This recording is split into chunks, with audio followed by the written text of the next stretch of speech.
party started. We need one more.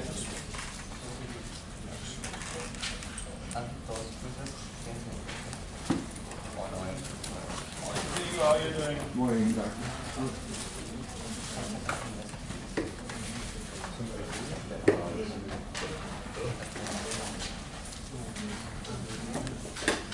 Alright, so my name is Dr. Thomas Würzer and welcome to my class. Some of you have heard that slogan already, some of you are brand new. I prefer to kick off a semester with the first class with a little bit more intense introductions and outline what's going on, how I'm running my classes, just to set the parameters and the framework the right way, so that you are really from the first day in the clear what is expected from you and how I am running my classes. Yeah? That sounds like angry guy. No, the angry guy is a German accent, so some of you have heard that, some of you will survive this as well. I want to go through the syllabus in the first hour right now. I want to go through the syllabus. I need to take roll call for roster reconciliation. The university has a system in place that as of Monday, we have to report if students have been showing up in classes and interacted with you. Logging into Blackboard or Canvas, the platform we're using, is not good enough. Writing an email that, hey, I'm sick and or I have family business is somewhat something, but since we have every 2 weeks only, I gotta literally ask your name and write it up. Yeah? This is important because if you're, let's say, on student loans or on financial aid, if you want to drop a class, there's a certain level of activity recorded, and at a certain point of time, with a certain deadline, you can't drop it anymore without penalties. Yeah? That's mostly the reason why we're doing this. Yeah? So we're doing a little bit of paperwork. The main time we go through how is this class structured in the syllabus. This is a non-typical class schedule, in case you have read the syllabus yet. Yeah? Because we're doing one Saturday, all of it, 1 week break, and then we meet again for one Saturday, all of it. Yeah? That is a different pace, different level of preparation, and also different level of draining your energy at the end of the day. Yeah? So stay calm, stay focused. I'm not doing the 7th inning wiggle with you guys, but I'm pretty sure the interactive set of this class will actually help you a lot to stay focused. Yeah? Concentration at 3 o'clock is below 0. Keep that in mind. Yeah? Worked hard to make this super interesting, that you guys are really, really focused. I understand there's a very short lunch break in there, so don't run off on campus and order a big steak here around the corner. Maybe bring even snacks into class where you will stay focused. I'm running this whole day on 2 bananas and a cereal bar. Folks who have not done this as a full day yet, you will have to figure out what's the best for you. So ask your fellow classmates. I'm pretty sure we're winter 2. Who's here the first day of class in this program? Welcome. Thank you. What's your name? Judy Hainsworth. Judy, welcome to the program. I appreciate you being here. Everyone else is equally appreciated, but you guys have a little bit more ideas. All right. So you can figure out the second rumor about me, that I have a German accent and a sense of humor. No sense of humor might not be true. All right. Course information, this is standard. We're having a centralized syllabus system here, so you should have found this already. I did post this on Canvas, which is available with nsu.instructure.com. The course is not listed on Blackboard. I checked it last night to my surprise, not even a note about it. Yeah. I mentioned that I'm Dr. Thomas Würzer, coming originally from Germany, and we got an email here. Why did I get an email?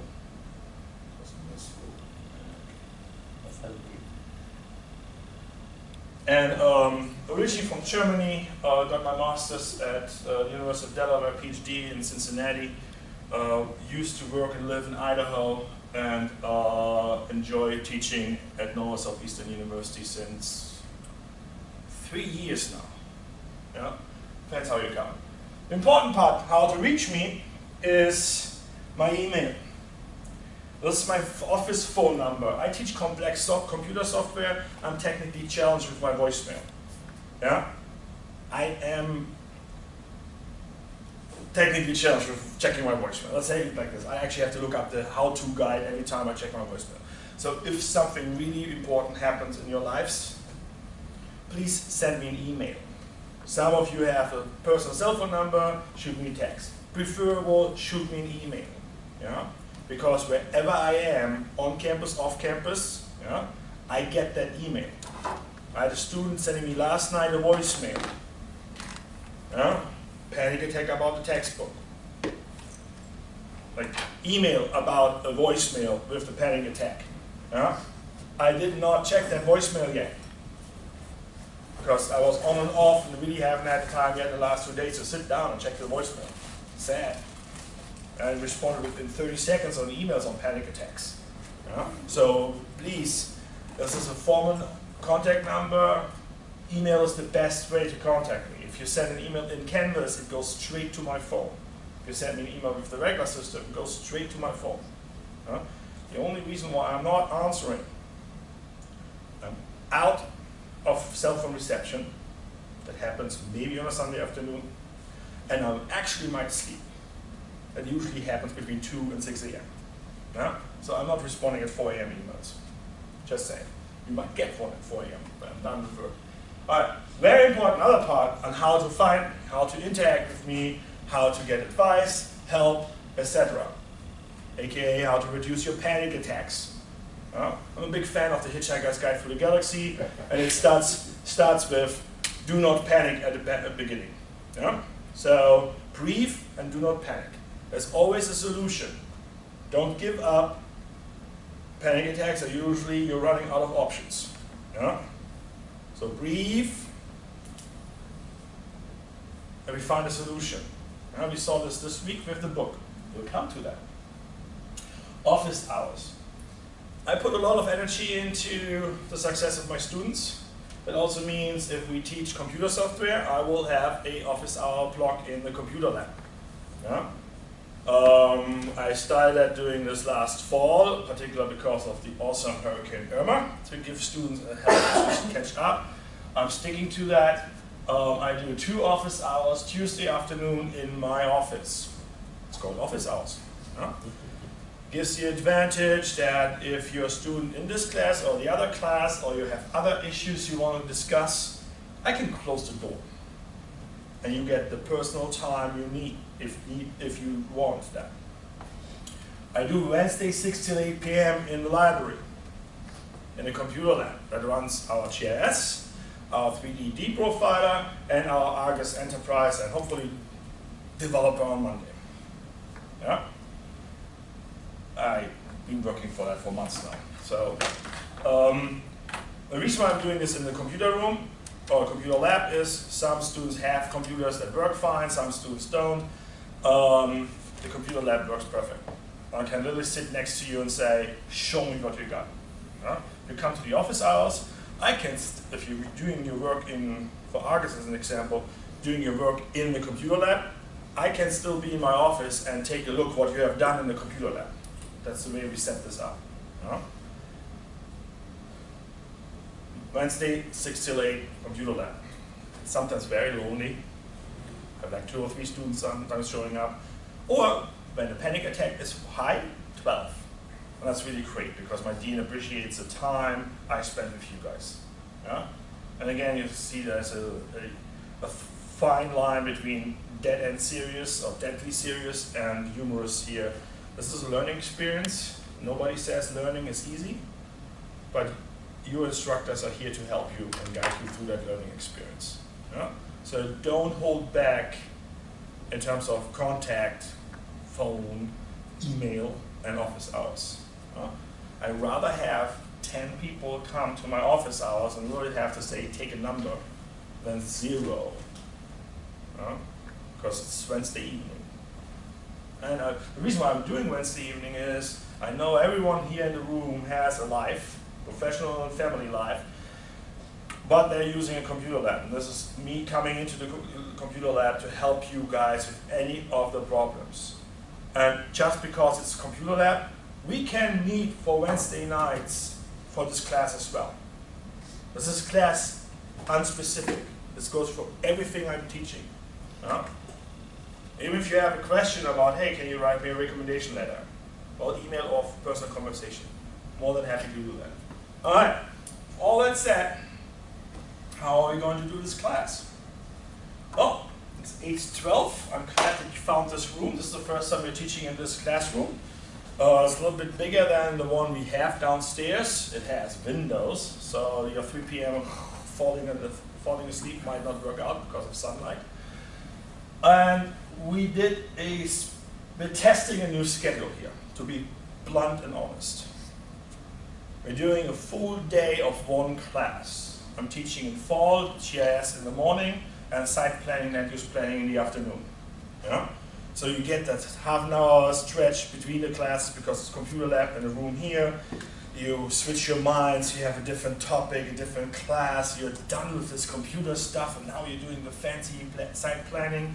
Maybe you play with Lego blocks for a hypothetical city or a $500 million airport. Whatever comes along. Yeah? This is different. We have been looking at the rosters and looking at what are our students, what do they need. Yeah? And we have students who are just taking Development 2 next Saturday. We have students who already had Development 2 and only taking Development 1 because how they came into the program and cycled through. Yeah? So the thought here was to make this meaningful and have, let's say, Development 2 is a project-based class, to have more time for the project and be flexible during larger sessions. We thought, Fred Forgy and I, we are going to push a whole day of one, let's say here today, the 17th, yeah? Have a break, and then the week after that break, hit again. Yeah? With the benefit, if you are one of the students who are only taking one of the other class, this class or the other class, you actually have a weekend off. Instead of coming in for 8 weeks Saturday morning just for 4 hours, we thought it might be easier to schedule for that. Yeah? There are some up and downs with this. Development 2 is a fast-paced, pushing you guys to the limit in the first 2 sessions. Not kidding about that. Yeah? There's our textbook assigned and everything else you have had before. Everything in literature and sources properly cited is game. All the classworks you have done before is game in Development 2. Here, and this is why I'm so excited about it, is this is going to be what I consider a contemporary panelist and speakers series that advances your knowledge. What do I mean with that? Well, we have the textbook, 3rd edition, yeah? In theory, you can run with the 2nd edition, in theory. I have the 2nd edition, but I did not compare pages or the topics, if they change the topics. Yeah? So please use the 3rd one. I had a few students asking me about that. Yeah? In case you haven't had the book yet, there will be a way we figure this out if you're sure. There has been some panic attacks. There's also your professor walking over to the bookstore on Monday morning and asking the boss who's running that show why that show didn't really work. Yeah? Because I submit my textbooks 4 to 5 months prior to class. I'm not happy right now. I have at least 3 students who did not get a book in the bookstore. Yeah?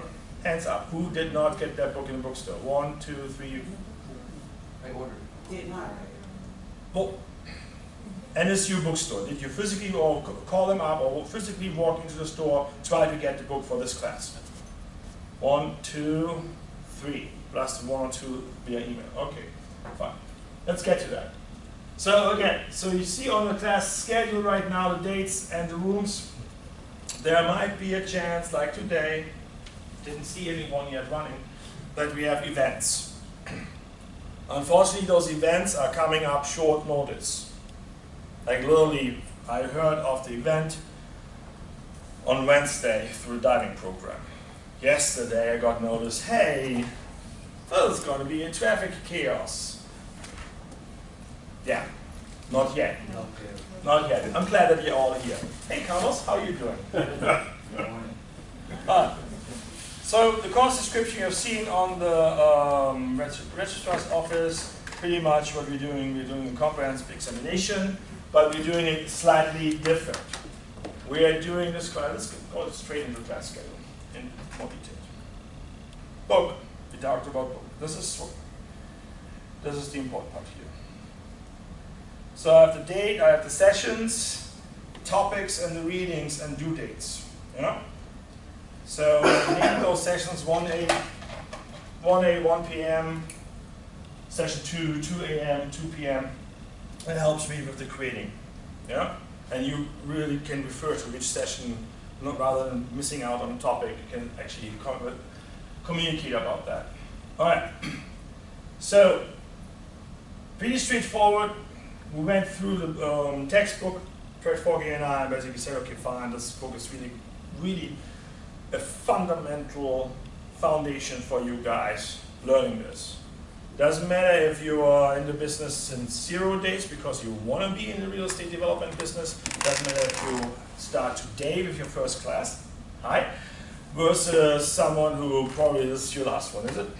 I got one more in summer. One more in summer. Mine? It's the zoning. Ah, okay, not mine. So it's your last class with me? I think so. And art, well, the last 3 classes, because I'm taking arts too. So we have 3. Oh, that's just kidding. Yeah. Yeah. So we're following somewhat the structure of the book. Very, very important. Next week it's not chapter 3 and 4 and 5. It's different. Yeah. Next week, next session in 2 weeks we're doing retail and industrial, chapter 6 and 7. And the reason why we're doing this is because we had scheduling complications and happiness with our board members. Oh, board members. What are board members? Our technical advisory board members are our panelists, our guest speakers. They are regional leaders and national leaders in real estate development. They're fantastic. They're awesome. They're brilliant. Yeah? They have different life stages in terms of their careers.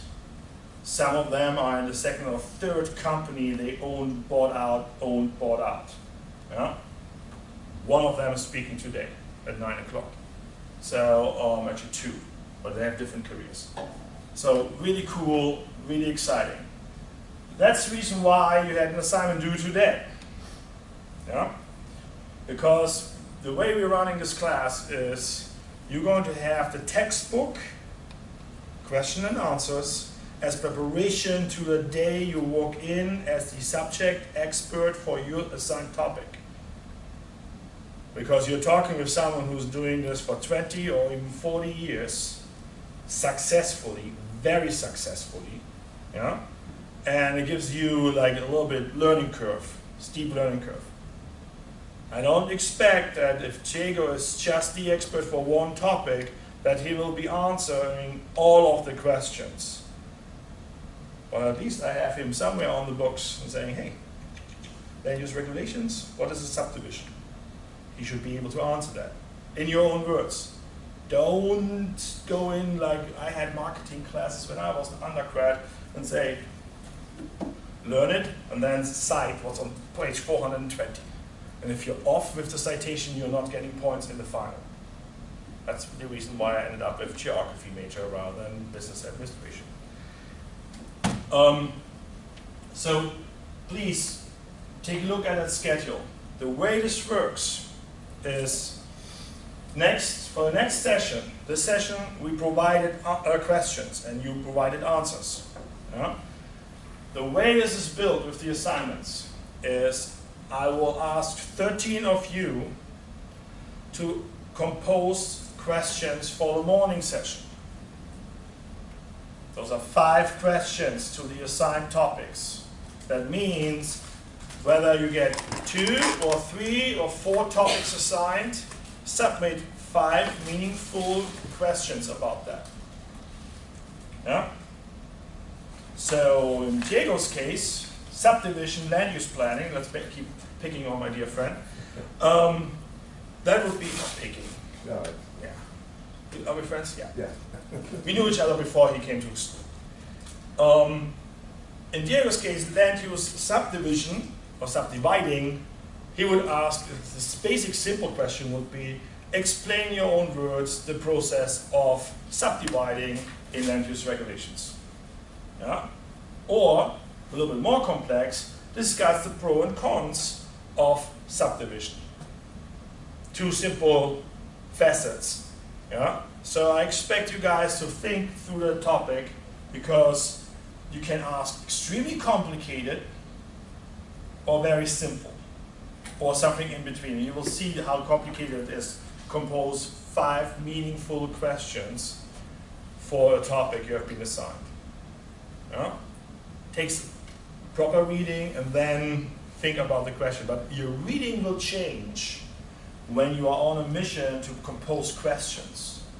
I have textbooks or books, readings, articles from my graduate time that I reread for teaching classes, and I read them in a different way, because now you're thinking, how can you extract a meaningful question to actually deliver a knowledge transfer rather than just, Miller writes about that. Okay? So that's the first part. Questions generation. Yeah? 5 questions, Thursday, 8 p.m. deadline. Right after that one session. So this Thursday, 8 p.m., you will have questions submitted. Late night on Thursday or early Friday morning, I will go through all these questions. Compose a list, plug all your names on it, and send it out. That's the reason why all the questions, the answer assignments right now say questions pending. Yeah?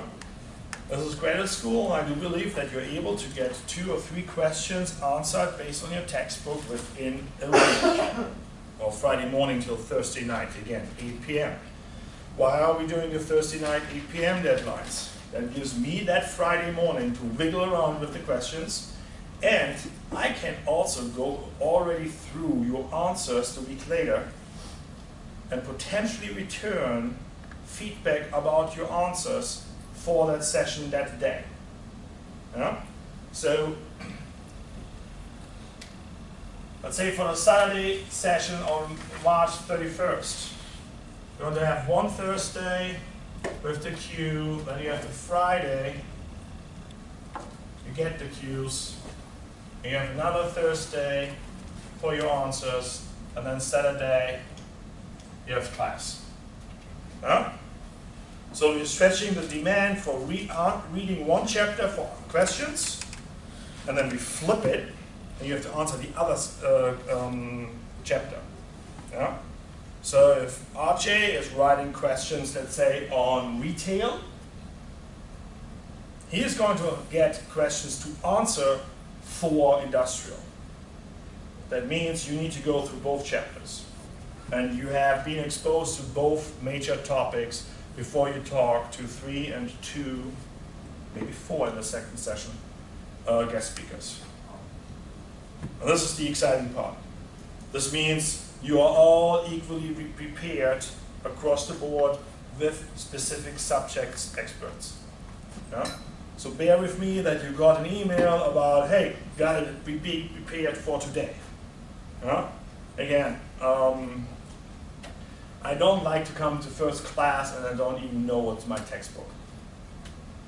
That means you're freaking out, you're having a panic attack, and it takes you a week or 2 to calm down and find your way with the instructor in the class. Yeah? If you're feeling this right now, I have office hours on Tuesdays, and I'm more than happy to communicate with you how you will excel in this class. Personal distress should not be the problem why you're not excelling in this class. Yeah? Best kept secret, professors are humans. I know some of you from past experience have kids. If you have an 18-year-old, that really doesn't count. But kids like kindergarten or something like this, they need a little bit special care sometimes. Yeah? We had one case where the final presentation didn't work out because the student had to run to the ER. Yeah? We can take care of that. Communicate with me, please. Yeah? Don't disappear for 6 weeks and then come back and say, I had a flat tire. Yeah? No. I don't need to know all of the information, but if you would tell me a little bit in advance. I had folks who said, hey, family issues, being out of town, some serious medical stuff with one, but it's fine. I had Tracy sending me an email just before class that he's stuck in traffic running late. So I'm not like, okay, why is he showing up 20 minutes late? Huh? No, I knew, okay, fine, it's late. I'm not going to rip off your head. Not yet. Not just yet. Communication is important.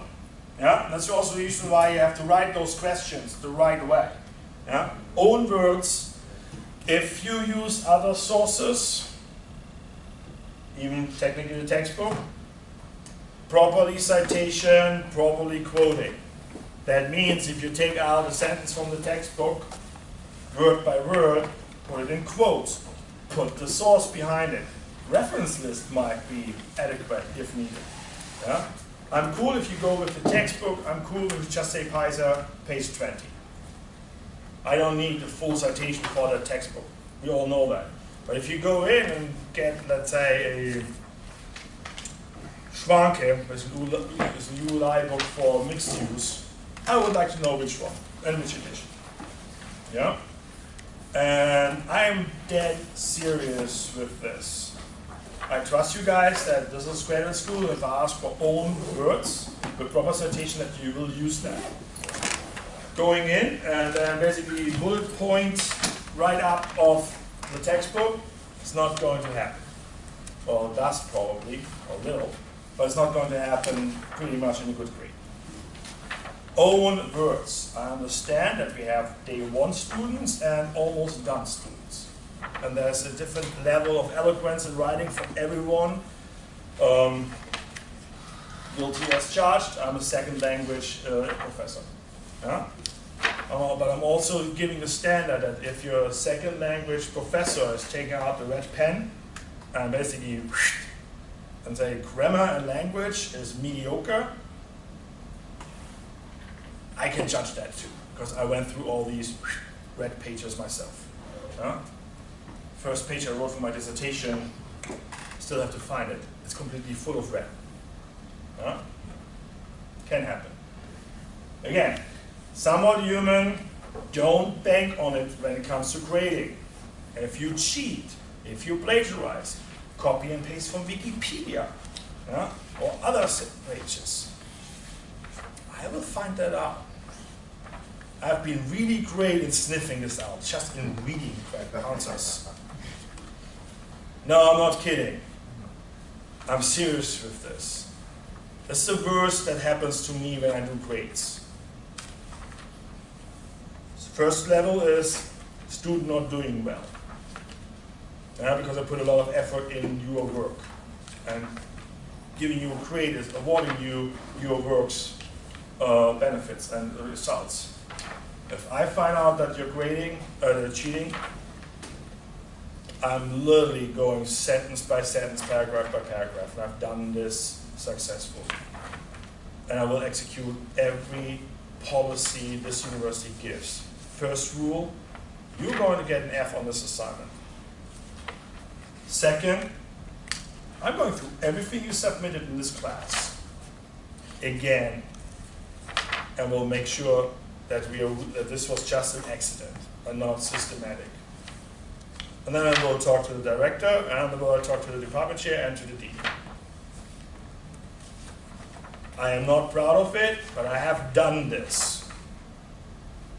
If you try to copy and paste from Wikipedia just that one paragraph, and you think this is the way you have to go through graduate school and the explicit exercise of learning and how to condense other sources into your brain and then distill it out as your own words, before you do that, please come and talk to me. There's no perfect paragraph written in the first attempt. Like even a simple sentence like, "Hi, I'm Thomas Würzer," needs thinking. Because I just thought about, do I say Dr. Würzer or Thomas Würzer?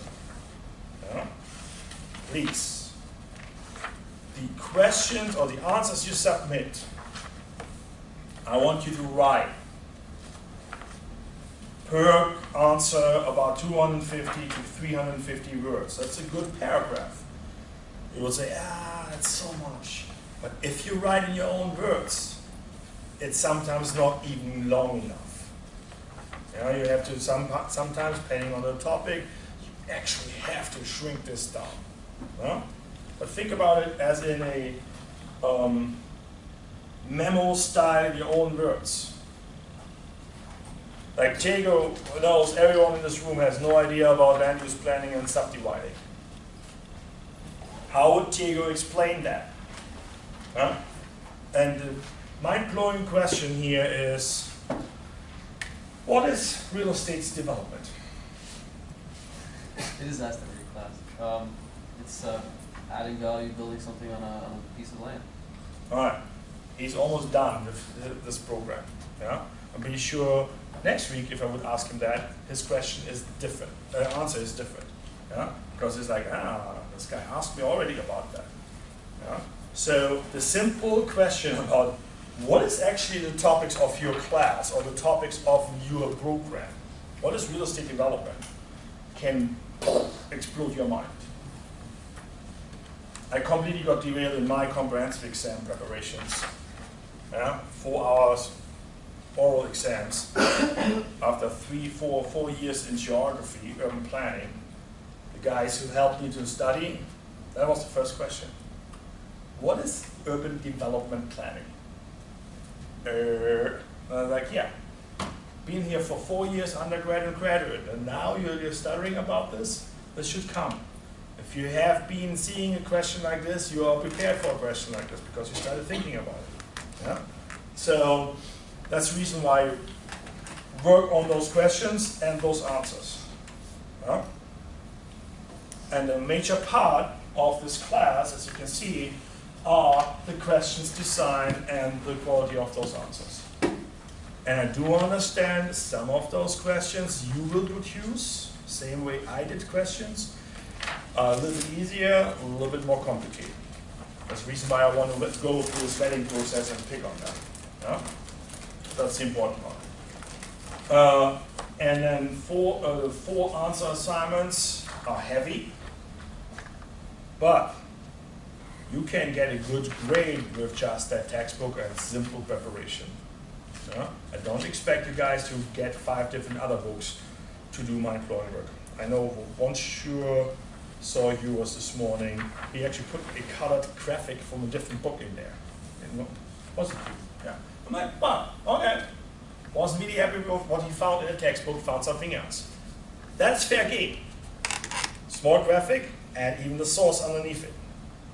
From which book or which source that image in the table came from. And I'm like, cool, great. So, put you on the spot. The only reason why I was able to do that is because I had the name this time. Usually I grade without the names on this, but those are the questions as of 7:30, answers as of 7:30 a.m. So I actually understand what you brought in today and can help. We're going to have interactive panel sessions. That also means I don't know what's going to happen today at 11 a.m. Seriously, we have somewhat a plan for each of the sessions, but it's a fluid concept. Yeah? So we are going to have 2 awesome board members this morning, and then a short lunch break, and we have 2 other board members. One stays, another replacement, and we're doing land development in the afternoon, which I'm completely thrilled about because they said they're doing breakout sessions and PowerPoints and interactive. Yes, please. Any names? This morning. Getting there. I came prepared. Yeah? All right. Any questions so far about that ribbon and the setup between the questions and the assignments? Please. We cool? We clear? Okay, so, one session we'll have the assignments, right? And we'll have questions that we'll have to pose, and then we'll have answers that we have. Someone else, where will we get our questions from? Canvas, which is our platform where we communicate and post class materials. Okay. And you guys should have had, everyone should have had at least 1 or 2 emails this week. Who did not receive in any way an email from me this week? Was that a scratch? Yeah, that was scratch. All right, welcome back. All right. So we're using a new platform called Canvas, nsu.instructor.com. It's fairly easy to find. I was told, particularly undergrads and some of the grad students in the MBA, they love it because it's really handy on your cell phone. Yeah, it's really fully integrated in your mobile device, puts deadlines on your calendar automatically. So check out those functions. There's also a different way of notifications in the background. So I get at 6 p.m. a daily summary of what happened. Yeah, emails go instantly, but any submissions, any questions posted on a, let's say, discussion forum, etc., I get at 6 p.m. Otherwise, my phone will go bing, bing, bing, bing, bing on all the classes I'm teaching. Yeah? There's a different way to set this up. You can say, hey, once class materials is posted, immediately, instantly give me an update. Or give me a summary. I would not advise to ask for a weekly summary, but a daily summary maybe, depending on your workflow. If you do instant notification, at 1 a.m. you should have your phone on mute, because at 1 a.m. if I post something, it makes a bing, bing, bing, bing, bing. I don't want to wake you up with that. If you have questions about this, I'm more than happy to help you and actually pull it up on the screen so you can see this another time. Yeah? Again, for Saturday, March 31st. This Thursday, questions are due at 8 p.m. Quick turnaround from my side. I will assign those questions for you guys to be answered then within a week, 2 nights, 2 days before 31st. All the deadlines for that are on Canvas already. I can pull it up if needed. Yeah? All right, let's go through this quickly so we can actually get here done on time. On the syllabus, this is, I jumped ahead of that, is trying to explain what is demanded from you guys. Again, please consult with instructor, writing center, or the library if you have questions about citations. There's 0 tolerance on plagiarism. The writing center and the library is fantastic. Literally, you just walk in, ask where it is. I think it's on the first floor. I have not been there. I was reported. It was fantastic. 2nd floor. Sorry. I have those folks come to our meetings, and I trust them. Yeah? And I trust what students report. Carlos, you have been there? Yeah, of course. How is it? What do you mean? That's good. Yeah. See, it's a new thing. It's individualized. It's a new institution here for this university. The writing center is really at the edge for giving students more feedback on their writing skills and develop your writing skills. Yeah? If you work with text, you will learn at some point that if you go for a textbook, Paisa says, blah, blah, blah, blah, Paisa says, blah, blah, blah, blah, Paisa says, blah, blah, blah, blah, it's not going to thrill. Yeah, there are different ways to write and work with text. Yeah? Paraphrasing would be one. For paraphrasing, I don't need to necessarily say which page it is anymore. Paraphrasing is your words, their thoughts. But you still have to say the original thought came from the book. Yeah? There are different techniques. If you wish, I can help you. Point out some guidelines. There's a really great book, helped me through my grad school. It's called Writing with Text, Rewriting, Richard Harris. I can send you guys the information. It really goes through how you actually even can switch a term through your writing into a different meaning. Yeah? So keep that in mind. Your answers are written. Talking is different from writing. It's a different learning process. I also do encourage you guys, just don't highlight. Take a pen, make notes in your book. or on the site on paper. Why? It's a different learning process because you're already producing, writing out your thoughts because you're not writing down the complete quote. You might just say, oh, this is a cool keyword, subdividing page 120, yeah? And write a question behind that.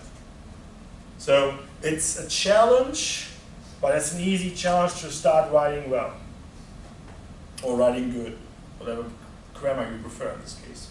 Yeah? I'm not going to give you a negative point if you say writing good. I'm grading on the quality of the content of the answers.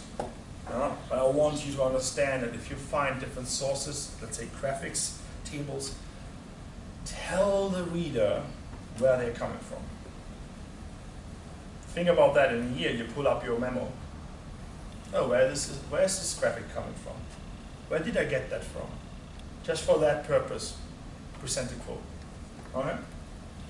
All right. Grading material, this is the standard the university is providing. There should be no discussion about that. Communication, I did talk about that already in terms of professional and respectful in email. Here, the important part, all communication related to grading will be in writing. Even if you've come here and talked to me and say, hey, I want you to review this again, you need to change this, can you take another look at this? I will give you that in writing, via email. Yeah? I will not shake your hands and say, hey, you got an A- instead of the B+. You will have an email that says, this is the grade you will receive. Yeah? Just in case. Late submission policy, that should be clear. If you show up at a meeting at noon and you don't bring your stuff at noon, in the professional world, there's no way that you walk out of that meeting and run home and come back at 2 o'clock. Meeting is done. Yeah? Late submission policy, if you ever heard something about grant writing, if the deadline is with the National Science Foundation at 5 p.m. on a Friday afternoon, if you submit your grant for $500,000 at 5:01 or 30 seconds later, deadline is done. I am not willing to do that, as in I'm waiting for 3 days until you submit something. Yeah? Because I told you explicitly what is the turnaround time. Thursday 8 p.m. you submit your questions. That night or early in the morning I will have the question list done for everyone and assign the topics again. I cannot do that if you submit at midnight. Yeah? Granted, the questions are only 15% of your grade. Don't play with that. It's no fun with it. And this is about fun and learning. Yeah? College policies, integrity should be clear. Please read this. They are really strict and on the whole thing on cheating, fabrication, dishonesty, and plagiarism. It's just sad. Let's say it like this. As aggressive as I sound, it's just sad. Yeah? How this goes down. Yeah? And then here in terms of bibliography, citations, etc. Alright. Next thing what we're going to do before they show up. I want to know who's who. We got to do a roll call. Yeah, we have the first guest already there. So who are you guys? I would like to know who are you, what's a little bit your background, like what are you interested in real estate development? Yeah? I know most of you guys. I think I have everyone in my online classes, but it's the first time that I met Daniel in the computer lab. It's the first time I actually had him face-to-face in class. I have 2 or 3 on this side I never met before. So let's start with the young gentleman over there. Who are you? My name's Quasi Callender. I came to the program about a year and a half ago, so it's going into my second year now. I'm a real estate agent and just in development. Real estate agent for what? Residential, family homes, or residential? For residential. For residential. Well, Quasi, again, welcome to the class. Who are you, sir? Yes, my name is John O'Gara. I'm an attorney in Boca Raton, Florida, and this will be my fourth graduate degree in Dover. So I completed the law degree at Chef Abroad, got my MBA here at Singapore. What was your concentration in the MBA? Just general business. General business. Actually, I never taken business in undergrad, so it was my first introduction really to business. And Okay. because I have no practice, I thought that was an applicable course to take for running my practice. So I took that and followed that up with the human resources and bachelor's in leadership management, which I completed last year, and this will be my fourth one. So I practiced in real estate. Predominantly, I was in the last 8 years in foreclosure defense. Oh, So cool. Florida was so inundated with foreclosures, so I concentrated on practice in that area. But I'm transitioning more into tiling, outclosing, Where are you originally from? New York. Oh yeah. All right, cool. Welcome. Hi. Who are you? Hi, I'm Juliana, and I'm from Brazil. All I'm right. an Where in architect. Brazil?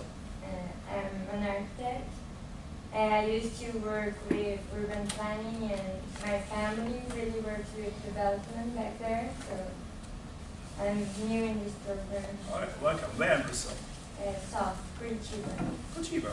The sustainability headquarters of the world. Uh, If you're looking for transit development, look up Curitiba. They have really cool stuff there. Jealous. Never been there, but really good stuff. Hi, who are you? I'm Vera. I just started the program in engineering in the first class. Yeah. I'm from Switzerland. Where in Switzerland? Geneva. Ah, the French-speaking part. Yes. Okay. I have an accounting background. Okay. Okay. And I decided I needed to change basically.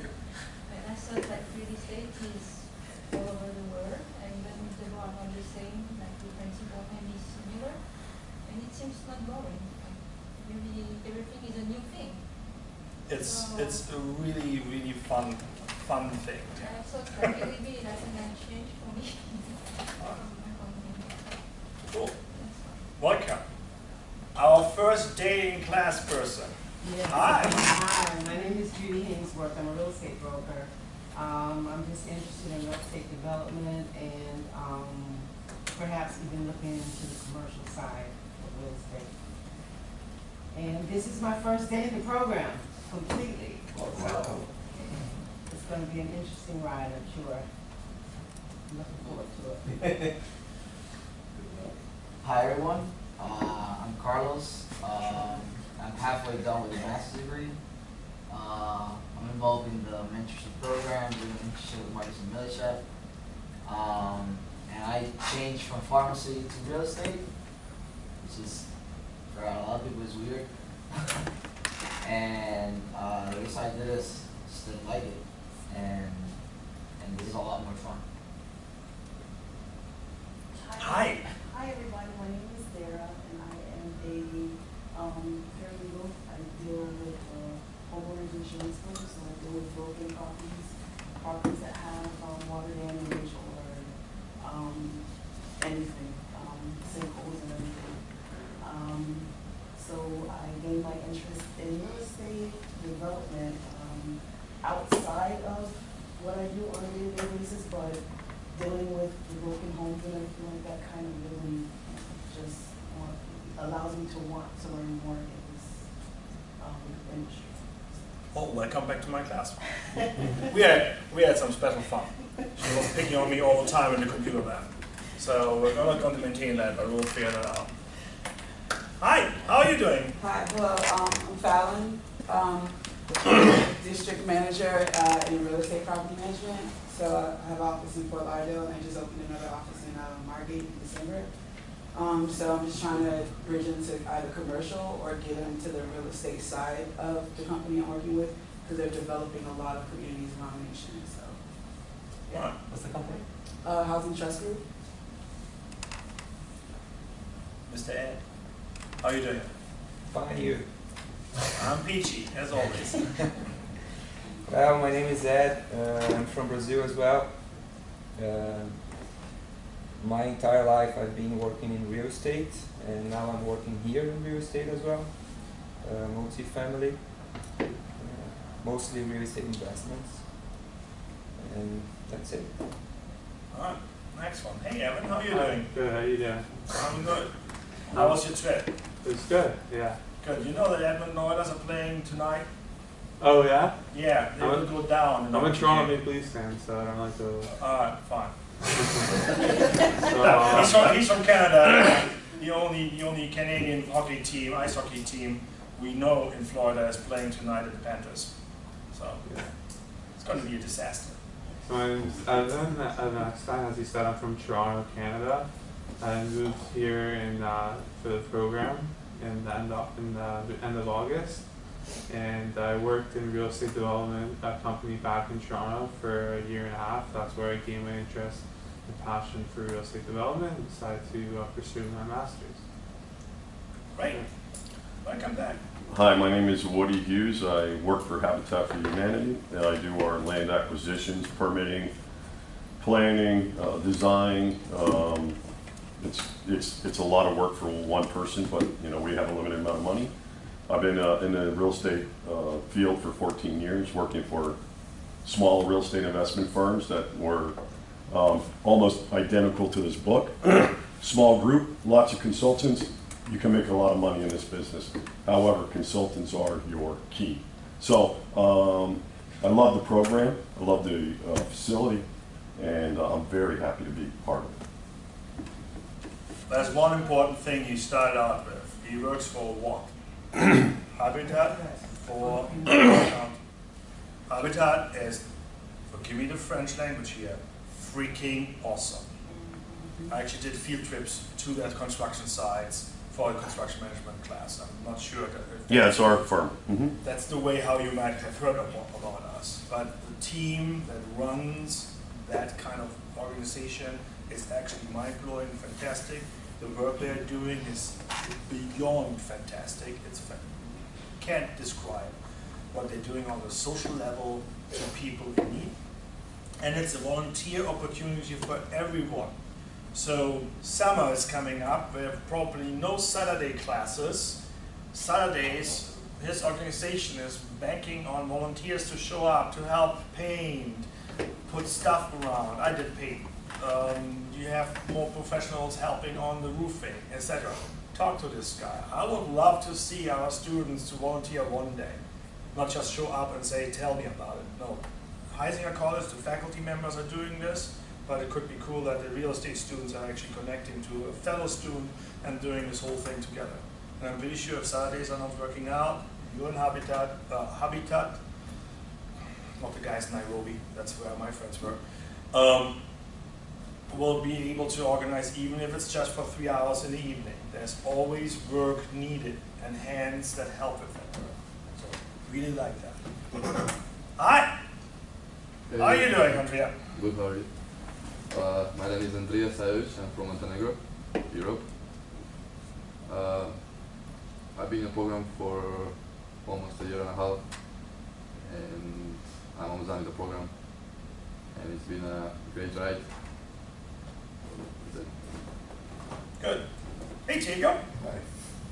Good morning, class. My name is Diego. I'm halfway through the program. I'm new to real estate. Planning on doing some real estate development coming from an entrepreneur investment side. I work in sales and betting industry, which has nothing to do with real estate, so this is all new to me, and happy to be here with y'all. Great. Happy to have you. Thank you. My name is Payman. I've been in the program, we're almost done, more than halfway done. June 30th probably for the last day. So counting down the days. Please note that how he looks at me counting down the days. Been in real estate actually for almost 18 years now, but mostly international, but interested in the US. Market investment side, so hopefully that's why I'm here. Oh, welcome. Thank you. Hi, good morning class. My name is Benny Ponce. I'm from Venezuela. My background is I'm a civil engineer, and I came to the program to learn more about the real estate. This is my second semester. Welcome. And RJ.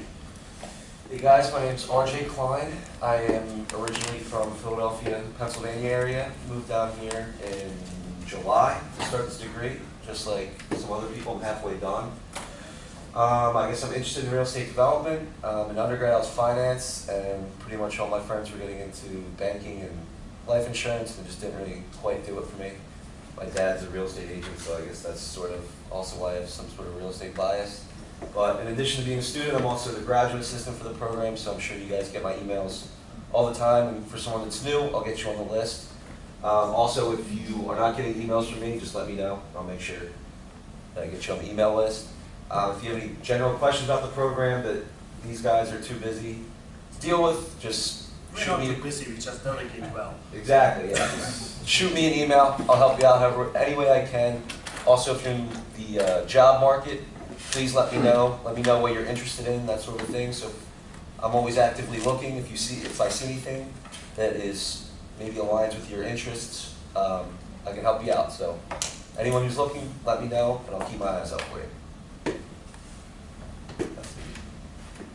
Hey everybody, my name is Chris Spalding. I'm originally from Costa Rica. I've been in Fort Lauderdale now for about 7 years. Started in the boat business, moved into real estate, and I do acquisitions of distressed property and fix and flip houses. So I want to get more into the multifamily development and bigger projects to build up. That's it. Everybody, my name is Marcela. I'm from Ecuador. This is my first year, and I work for a real estate developer. That's what got me interested in joining the program. Which developer, if I may ask? The name is Capital Extension. We do a lot of work in Atlanta. We've done work in New Jersey. My name is Ken. I was born and raised in South Florida. I'm a property manager in Deerfield Beach, and I manage all multifamily and a couple associations. And I'll be done with the program in June, but it's been awesome. It's been a great experience. His nickname is Cash. First name Payment, so he introduces himself as Cash, and for some reason students came up with Devl. So, hey you guys, how you two doing? I'm doing well. Hi everyone, I'm Kristen. I'm actually finishing as well in June, pretty much. I wanted to break into real estate development a couple years ago, and I thought that this program would be a good segue for me, but then I had a very peculiar situation come up at my job here because I work for Nova, and then I got a job with the new MD school, so I've been very involved in the facilities management. We're having groundbreaking for the hospital in a couple months. We have a lot of new buildings coming up at Nova pertaining to the health professions division, so I've gotten a lot of experience with my job now, so I don't think that I'll be leaving there for a while because I'm getting a lot of the experience that I was looking for outside of Nova, within Nova. So it's really, I'm really excited about that, and I think that's it. Cool. Alright, that's for it about it right now. What we're going to do is we're doing a quick break. One of our esteemed guest speakers already here, and he actually brought a guest. I only know his name, so we gotta take a small break and have a quick chat. And then I'm going to introduce our panelists, guest speakers, and they will take over the class. They have been seeing the question list, so they know what's on the menu. But as always, if it's on the menu, it doesn't mean that they're going for that. They might come up with some other creativity and fun stuff. That said, let's do a 3 to 4 minute break. Shake your legs, and then we kick it.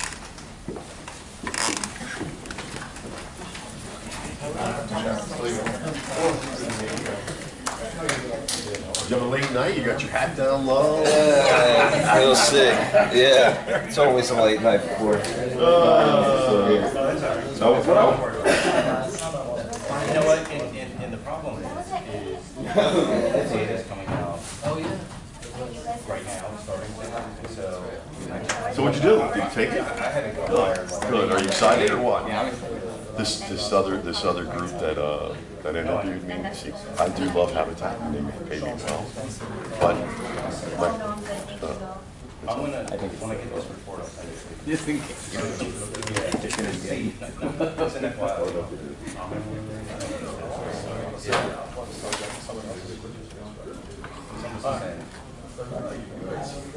Yeah, Jeff Williams. We were flying back yesterday from Devl, and he said, what are you doing this weekend? He says, what are you doing? I said, well, I got 2 o'clock Saturday morning. He goes, what do you mean o'clock? I said, well, I'm on the advisory board of real estate school. He said, what do you teach? What do you talk about? It's cool. Yeah, development, organizational development. Jeff's been in real estate investments and all around construction for years of his career. So this is like right in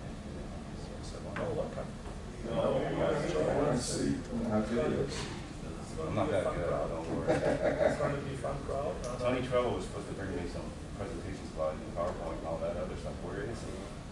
It's not here. No. Well, I'm never prepared. You know that. I've been in meetings with you. Yeah. I just talk. So what I was thinking is I'm going to set it in the corner. Actually, our director of the real estate program is here too. Oh, there he is. Hey, how are you? Hey, Fred. What's going on? What do you? So you're like observing me too, or do I get a grade? Yeah, we're going to evaluate. I am Jeff Williams. We're going to evaluate every board member. And then we'll adjust my pay scale. We'll go from 0 to no. 0 minus. Minus. So Is Tom Kobe? yeah, but Let me go look for him. See, he might be downstairs. That's what I was thinking. But I sent him the room number too. So You know what? I wasn't sure because I always think of this as the Wayne Virginia School of Business. I never know what it is, and I know that it's got the Santa building too, and I was so just name the building one thing. That's gonna be like that. So when I was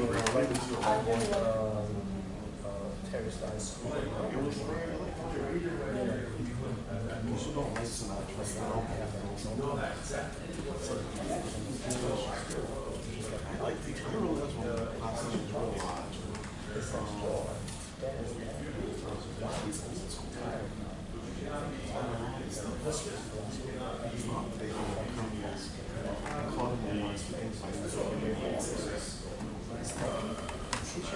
I thought it was,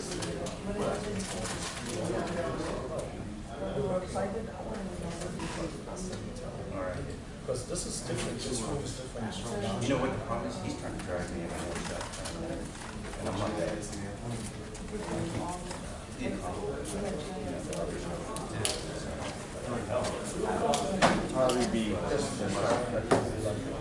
No, I will. He's always asking me to. So what I'm going to do is I'm going to give you a quick introduction. I actually have printouts for the resume as well. Posted it last night on the page for the students. So they get the handout. Quick introduction, what you do, bio with me, Tony comes, I have a long bio from Tony, and I pretty much just learn you're in charge, so you can have a talk about your career. I would be interested in how you envision, say, legacy, because you're still big companies, you're spending retire, or just spending on because we had this discussion with Terry Spouse, and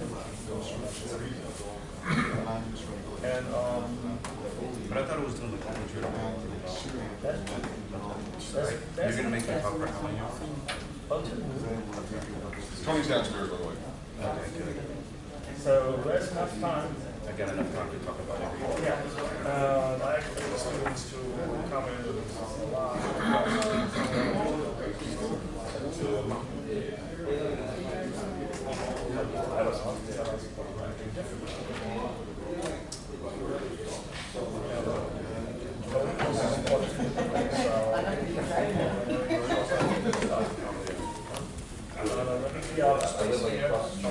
Literally, so.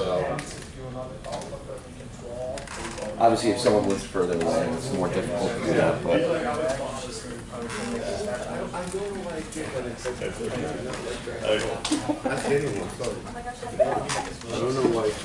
Now the cash makes sense. Because I need cash to do the job.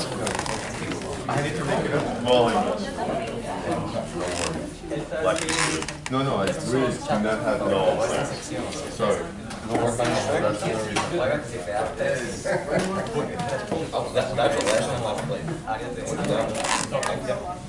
I know, it's just, you really left 12, have a phone, 3 of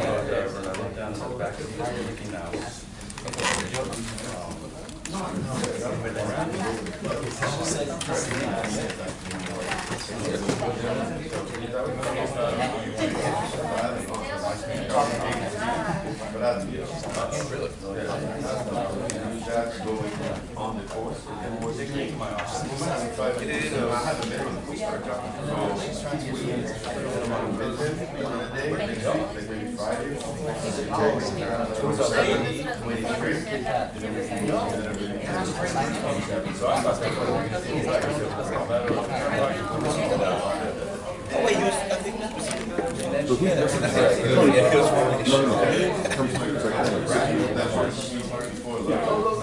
feel for emergency stuff. But yeah, I will do that paperwork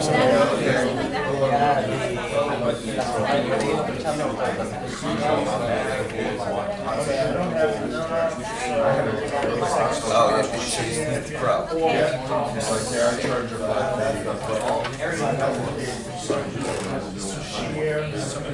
I just have to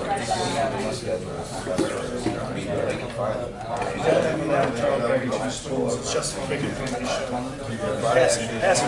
I literally have, just for Friday, I put in my calendar golf question. So I was like, yeah, because I was like, I haven't played in a while, I gotta play. We can play this. That was one. Yeah, I agree. And I actually, and I don't know if it's here, but so I feel like,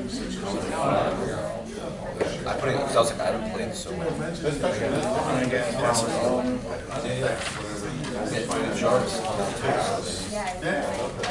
Alright, let's start.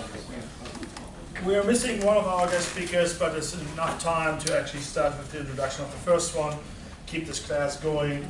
And Tony's coming to us and joining us. We'll take a quick break and introduce him properly. I would like to introduce Craig Perry today. Craig is a distinguished member of our advisory board, helps a lot with the guidance and the direction of this program.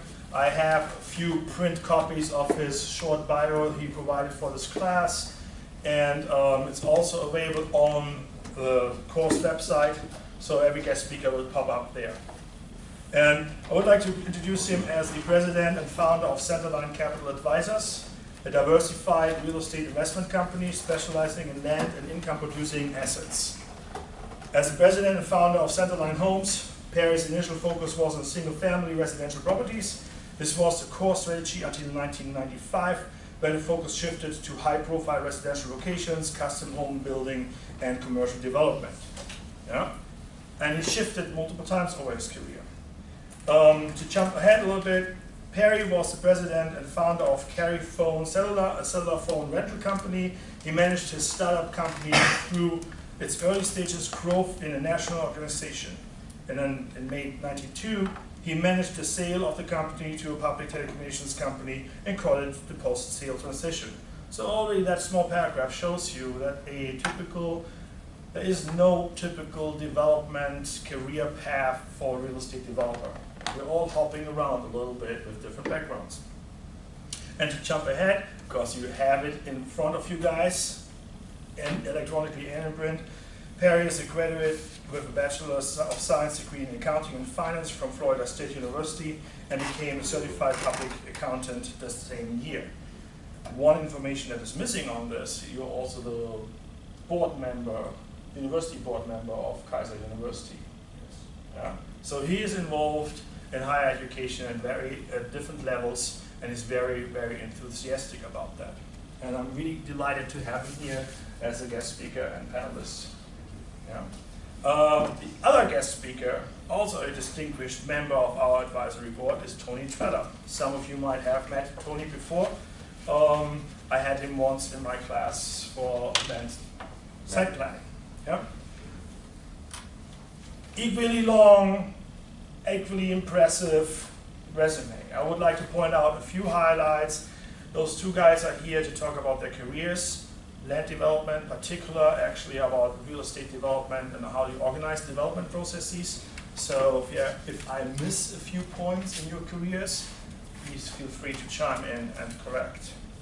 Anthony J. Treller is owner and resident of the Maranth Company, a real estate development and investment advisory company. He has a well-established national reputation that is based on over 40 years of successful accomplishment in executive, marketing, and financial management. I started when I was 10 years old. We have students here today, it's their very first day in the program. So, very first day in the program, meet a source of tremendous knowledge. Yeah? Tretter, to jump ahead, Devl founded the Maranth Company in 1993, a development and investment management company that since has utilized his knowledge, expertise to successfully assist a fast-growing list of highly satisfied clients. That's also important to note. Immediately preceding the establishment of the Maranth Company, Devl served as president and CEO of Mark Borough Communities, where he was responsible for all land development and home building operations throughout 5 states and Canada. These land development holdings were among the largest and most diversified in North America. Over $200 million in development and construction work, over $300 million revenues in 5 years, just to drop a few numbers. Yeah? Mr. Treller's professional affiliation include the Urban Land Institute, for which, in addition to being a frequent speaker and panelist, he is a former trustee and chairman of the Community Development Council, or Green Flight, and the former chairman and current member of the South Florida Caribbean District Council Advisory Committee. He is our past chair of the advisory board with our program, and I am very delighted to have you here. Thank you, Tony, for making the time today. He's also volunteering his time this afternoon for the other session in the afternoon. So, is this the same group this afternoon? Yes. I'm going to be with you all day, so. And again, I'm delighted that we are using a very interactive panelist guest speaker setup. So fire away, my dear panelists, with questions to the students and vice versa. I need to talk to my partner here a minute. All right.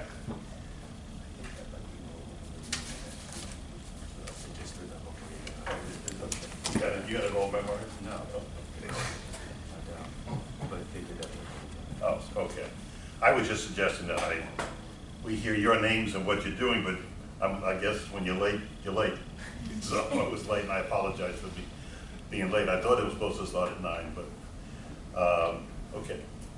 So let me first of all, thank you for allowing me to speak with you guys today. And I've done this a few times before, so interrupt me, do whatever you need to stop me. And if I'm going a little long-winded, I apologize. I gotta waste 3 hours of time back there, so I'm watching that clock closely. So I came from pretty humble beginnings. I went to Florida State on Pell Grants, student loans, whatever it took just to get away from where I was gonna have the opportunity to better myself by getting educated. And I really had the idea I wanted to get somehow involved in home building, and that's where I ultimately ended up. But I had no idea of how I was going to get there. So in today's world, there's so many different things that are coming at you at once. It becomes really hard to focus on one thing. And the way my mind works is a little bit different sometimes. When before the internet, before everything, there wasn't even a PC when I was in school.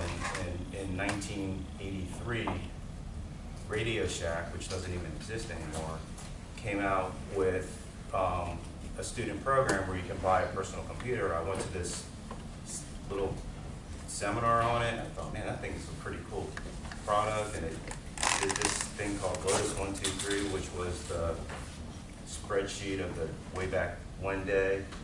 And then you could borrow from the bank $3,000 at that time, which was a whole lot of money, to buy this monochrome monitor and then this computer, this CPU unit. And it doesn't look much different than today's personal computers. It just, yesterday was so much less powerful than today.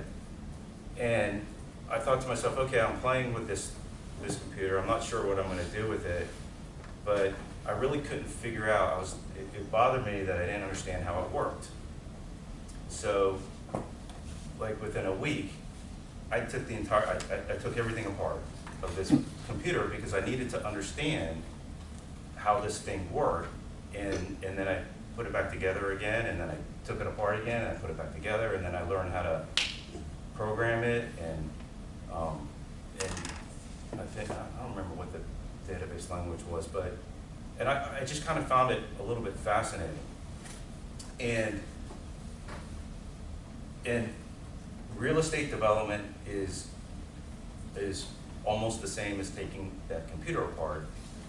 You just don't put that into your equation.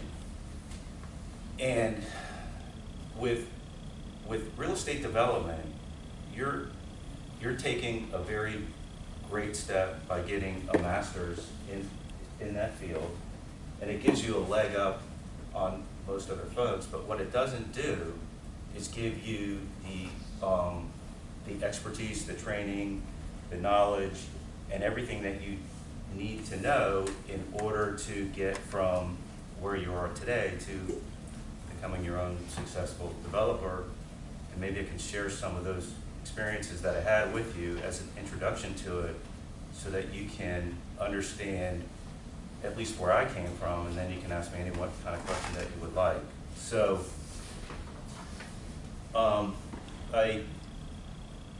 I got an accounting degree because I was told that's what, like, one of the better degrees in there, and I ended up working for a company called Pete Marwick, which was one of these big accounting firms, and I became a CPA.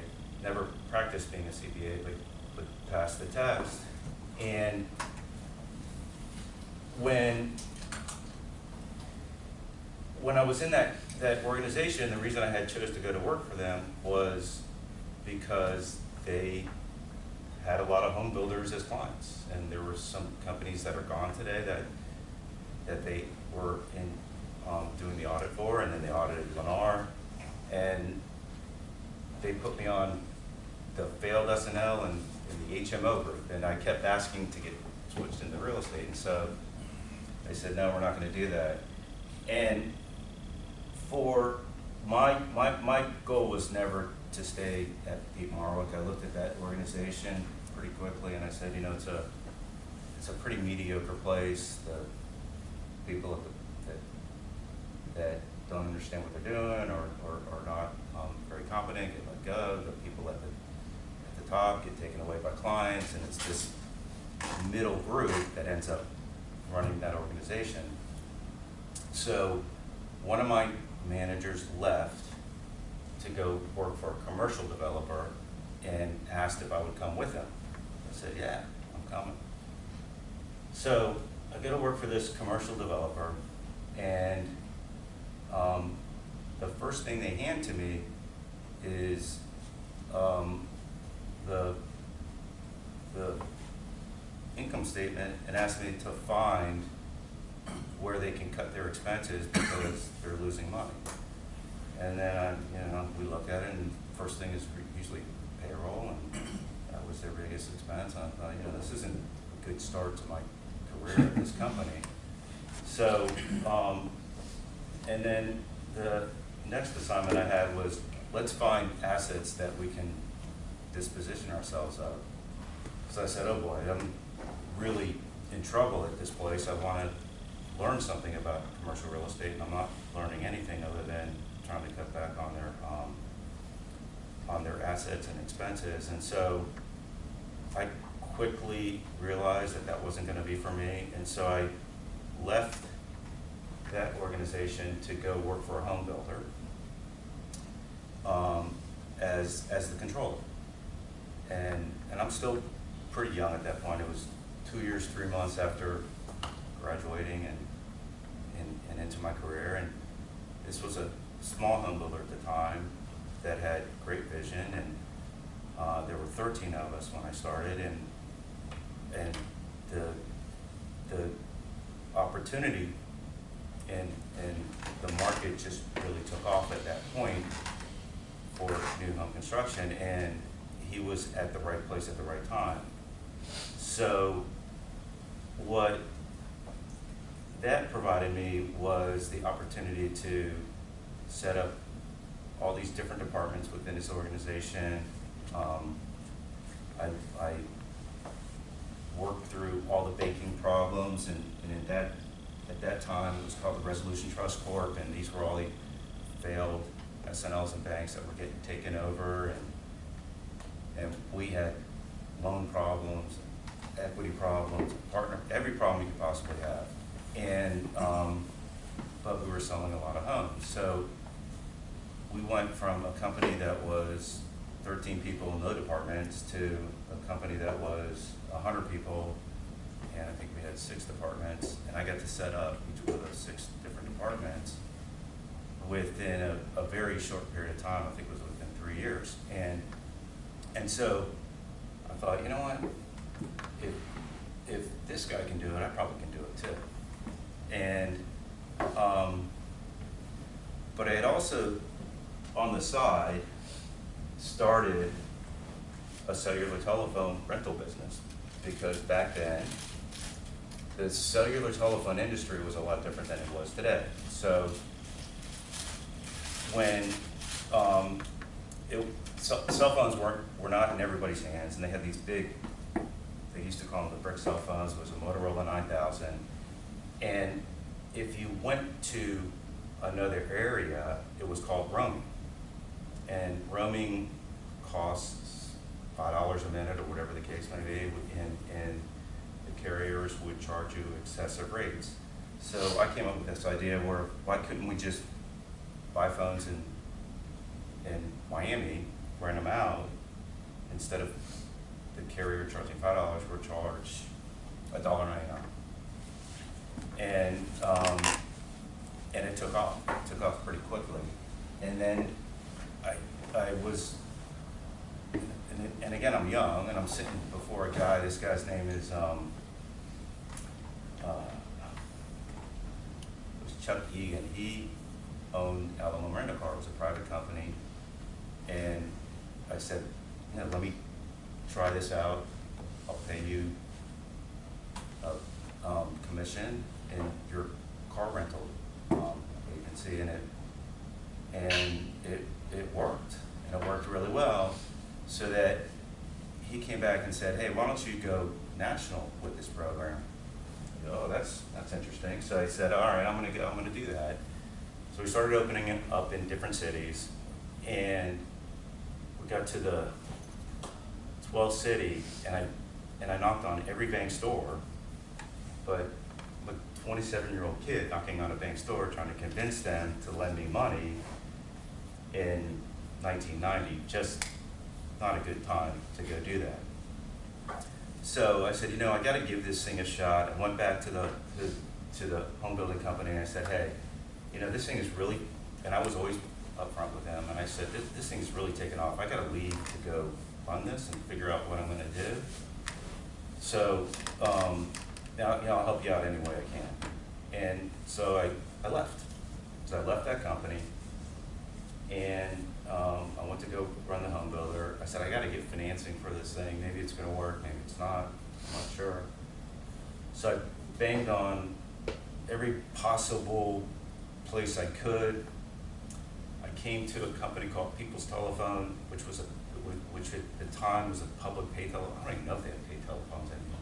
So it was a public pay telephone company, and they said, "Oh, we know who you are, and we're not going to invest in you. We're going to buy you." And I go, "Well, I'm not for sale. I'm just looking for equity." The guy, and mind you, I'm 27. This is 1991. He writes down on a piece of paper $1 million, passes it to me, and I look up and I go, "Sold." You know, that's what you do, right? At 27. So, and you know, they were great. It was an interesting company. I knew the concept wasn't there for a long time. That company ended up becoming today what's known as track phone. I don't know if you see them at 7-Eleven, the prepaid phones and stuff like that. So I wish we would have hung on to it a little longer, but whatever. But that was, I knew that was the end result of what had to happen, is you had to shift, because someday everybody was going to have a cell phone in their hands at that point. So the company that I sold to asked me to come work for them. I did. They actually put me on their board, and I was too young. I didn't understand really what my role was, what I was really supposed to do, and I did have an employment contract that said if and I was earning a percentage of the bottom line. They said if you bought your next closest, or something to the effect, if you bought somebody that was bigger than you, then we would buy your contract out ×2. So I just knew that I was too young to really participate in that room with these guys. So I said, all right, I'm going to go buy my biggest competitor. There was one guy bigger than me, went out, I bought him. So they had to buy my contract out ×2. And that gave me the time that I needed to figure out how am I going to get back into the home building business. And so I went out and started, and it took some time. It took about a year off, and tried to figure out what was the right way to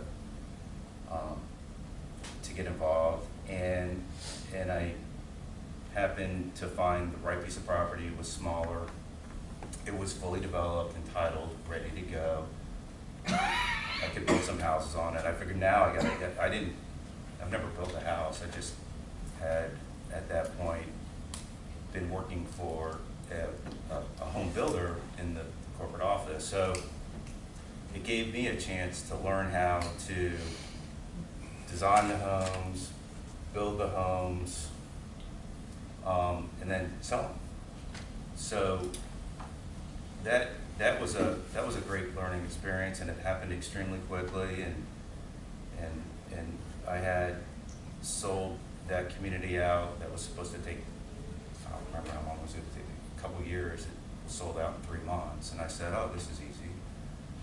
And let me go do deal 2, and I ended up not doing deal 2. I did deal 2, 3, 4, 5 pretty quickly. And the reason I was able to do it is not that I had the equity to do it, because home building is very capital intensive, but I had the $1 million. What's that? You said you had $1 million. No, well, that definitely wasn't enough. Okay, it's extremely, home building is extremely capital intensive. But what I had was, there was a equity advisor group that was based out of California that said, they came knocking on my door and said, "Hey, you're a home builder." I go, "Yeah." And they just said, "We got capital." I go, "Okay, so, we're going to give you some money." I go, "Okay, great. What are you going to give me?" And they said, "We're going to give you non-recourse debt and equity for all your projects." I go, "Wow, that's great. What do I got to do?" They said, "Just apply." I said, "Okay, give me the application." And the first thing it says, your net worth must be more than $5 million.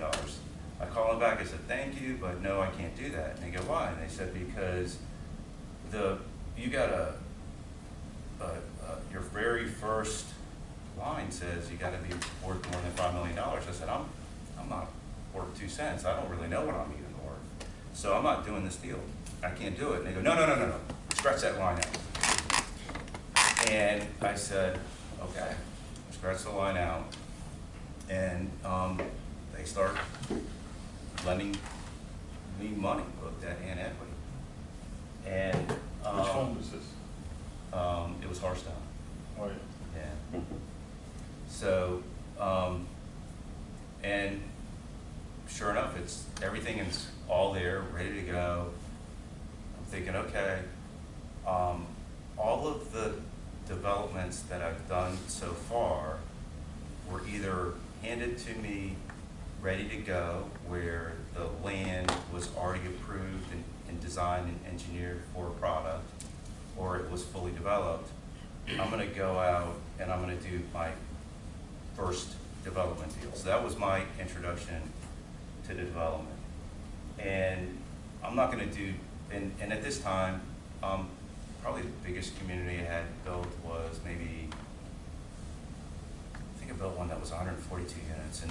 And I put a piece of property under contract that was 510 units. And that's, you know, these guys are gonna give me the money, and I'm going to learn how to develop. I'm gonna take it through the entitlement process and get it ready to go. And and at that point in time, I'm not experienced. I have no idea what it takes to go and get the job approved for what ultimately I want to build. And so I hired a bunch of professionals, and I just started asking a whole lot of questions. And I'm going through a due diligence list that they helped me put together. And the first thing that you have to do is determine whether the land is suitable to build with, even of the product and the type of vision that you have for it. And so I have to get what's known as a phase 1 environmental, which is it's a report that goes and looks at the history of the property, not physically within the property, but at the property, back through aerials and database of information that says whether there was contamination or not. So, not a very hard thing to do. It's an easy report to read, except that the environmental firms changed their position as to what it meant to get a phase 1. So from the time that I started to the time that we actually got the first phase 1, they changed their industry standards and guidelines for what a phase 1 meant. And what had happened was, they said anytime, basically, and this was a tomato field in Palm Beach County, and they said anytime that it's a tomato field or some kind of vegetables, then you've got to do additional testing, and they call it a phase 2. So I go, oh, that's late in the game, but I received this report, let's go do it. So my obligation is to alert the owner and say to the owner, hey, we're going to come back out and do some more samples or testing or whatever we got to do, because they have a farm out there that's growing tomatoes. So we're going to go out there on a Saturday to do the test, and all of a sudden I'm met with like these big old farmers and all these shotguns. So I'm thinking, man, what's going on here? So they said, we're not allowing you to go back onto this property. I said, well, I need to do this work. You have an obligation to. And they said, no, we don't have an obligation to do anything like that. You're done. You're either going to close or not. And I said, oh, what's going on here? And what occurred was that there was a backup contract behind me for more money than I was paying for the land, so the farmer wanted me to go away. So what I had to do was then get into a legal battle with the guy to say, hey, you don't have the right to do what you just did. We've got to enforce our rights of this contract. And eventually they allowed me to go finish what I had started by doing that phase 2, which showed nothing, but I had to go out there and go do it. And so that gave me the ability to finish up the requirements for what I needed to do to satisfy the lender and the equity at that point as to what the property really was. And in addition to all of that, I had to get the property approved. So, and getting it approved was not the easiest thing to do. So, and back then, really, when it's like in '98, what the process was is you had to take it through and get a site plan approved and get it rezoned, and then design it for civil engineering, and then permit it. So the commissioner this land was in unincorporated Palm Beach County, the commissioner's district happened to be a neighbor that lived next door in a property next door that was pretty difficult to deal with. And so I did everything the guy asked me to do, and he shepherded us through getting it approved to build homes. And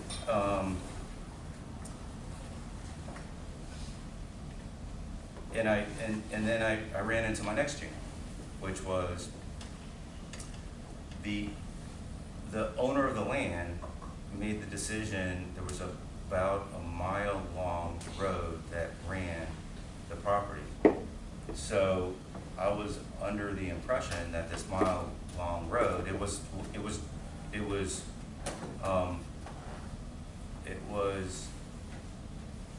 not, there wasn't asphalt on it, but they put water, sewer, and drainage within it, which is a component of the development. So the next, my next problem was the guy the engineer who approved putting this in the ground never permitted the job as is, and then fabricated what's known as built, which tells you what's in the ground.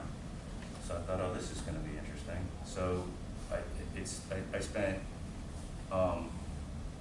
several months dealing with what I thought was an approved in the ground mile-long road that wasn't really approved, and getting it permitted and into the right place with an engineer who literally disappeared. So I put the responsibility back on a land developer to help me get that done. Finished it, got it done, and now I said, I don't have credibility in this marketplace. I got to build things as quick as I can so I can gain credibility, put up a model road very quickly, and then started developing my pods, and had very good success, and we sold very quickly. So I thought, okay, this is great. We're selling as quick as we possibly can, and now I'm finished developing my land, but I can't get Florida Power and Light to finish servicing the site. I'm running my models off the generators, so finally I get them on site. I said, you guys got to move quick. Come on, let's go. There would be, and and the way I got them on site was I had to call the, I don't know what the PSC stands for, but it's the commission that regulates FP&L. I called them every day, as many times as I possibly could. I ended up having to fly to Tallahassee to figure it out. And finally got them on site, 20 guys. Oh, this is gonna be great. We're gonna run through this thing quick. They're doing a house a day with 20 guys. You know, one guy's digging a little bit, and then they're taking a break, and this, that. And I'm like, you know, this is. So I ended up in the end having to. I figured out who a board member was for FP&L, getting in touch with him, sitting in his office, saying, "Hey, you've got to help me get this," and that resolved that issue. So,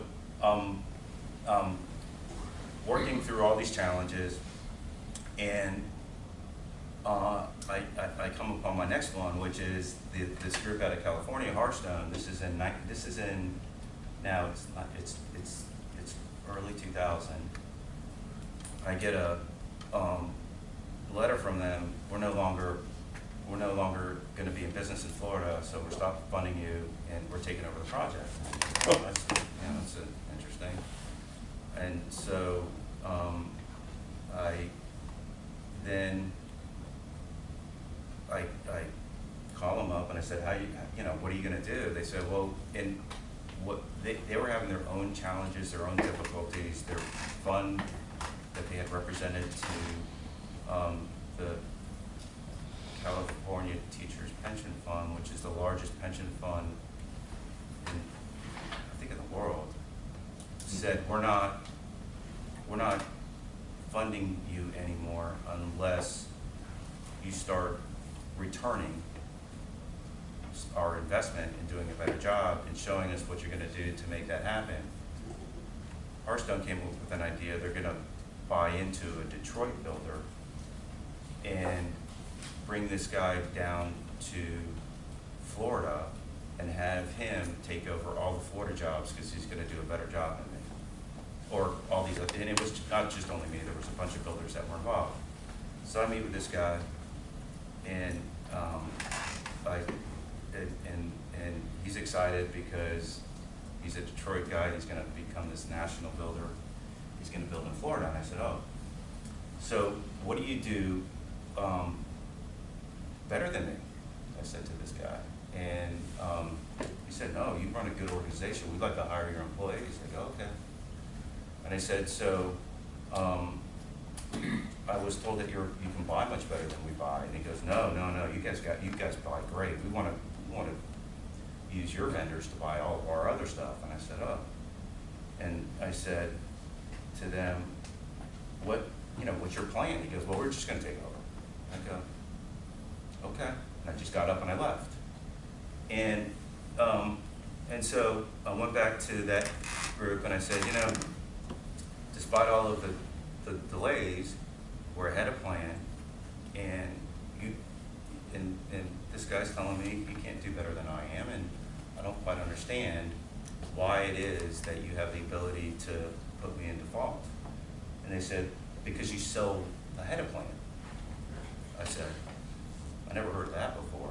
And they said, oh, well, you have to have our approval to sell ahead of the plan. And I said, okay, if that's the way you want to go about it. So then we ended up discussing again with our attorneys, and we were the only group in Florida that was able to keep all their projects. I had to buy them out, but I ended up finding another group that would work with us to allow us to buy them out.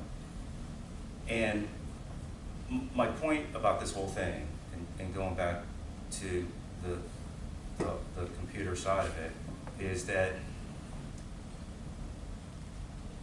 real estate development is something that you can definitely learn in a classroom, but there's nothing more important than experience. And everything that you come upon in the real estate development world really relies upon your expertise and your knowledge in some component of whatever it is to get it from point A to point B. And that expertise, you really have to become a master in every one of those different disciplines. And you have to be able to sit before people and not, you know, in all due respect to the consultants and whoever else, but you got to be able to tell the consultants how to do their business. You got to be able to tell your attorneys and who are managing some of the processes for you what it is that and why you can't pay these fees. You have to be able to look at your civil engineer designs and say it's an inefficient way to go, let's try this way. It comes,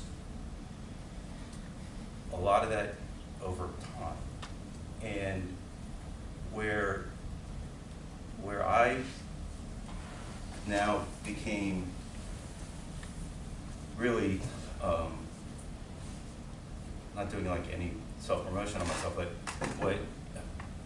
what I realized and why I know now that I'm an expert in real estate development is I also build in other markets, and I own a home builder still in Louisville, Kentucky, and I've built in, just finished 3 jobs in the Mid-Atlantic, the Washington, D.C. area.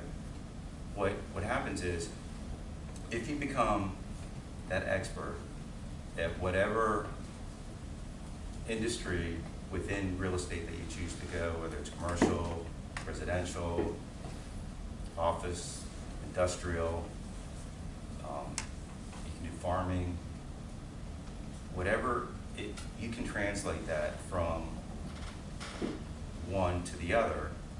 And then to take it even a step further, I sold my home builder in June of 2013, and a home builder is the most capital intensive business in the spectrum of real estate in general, and it's the lowest returning part of the business, and it's the hardest because you're gonna please a customer to deal with.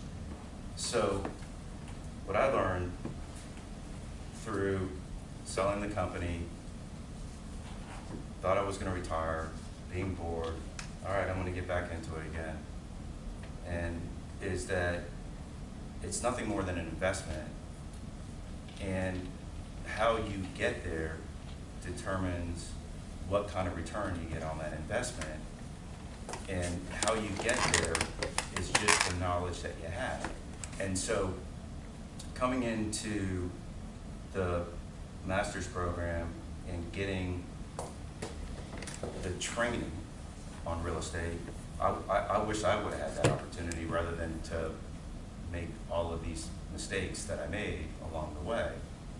What helped me, though, get along there with it was, despite all of my mistakes that I made, my accounting background that I didn't think about really as a critical component to it led me to the end result, which is it's always an investment, and I'm always looking at what is that return on that investment and how much risk that I have to take to get there.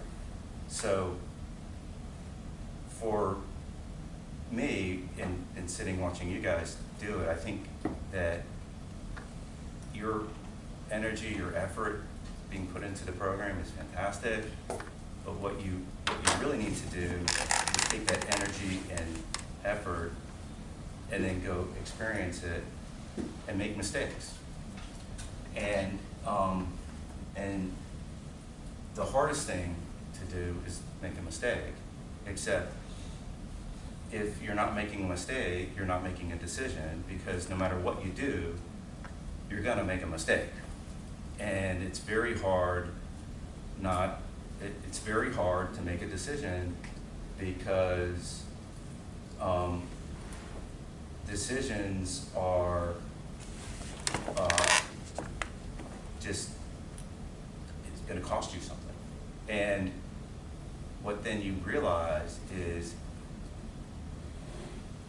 experience, making a decision quicker is the best possible thing that you can do. You can always change your mind, change your course, do whatever you need to get back to where you're going.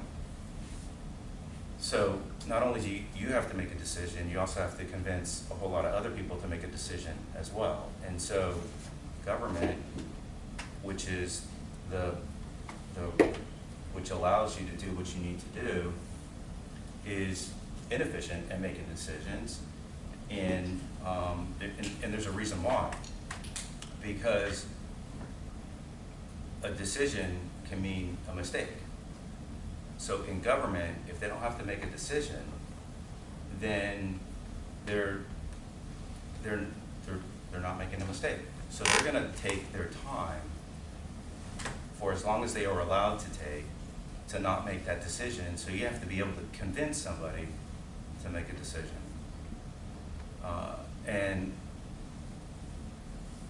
And I would encourage you to make your own decisions. It's hard to do. It's very overwhelming sometimes, and you don't know how to quantify it.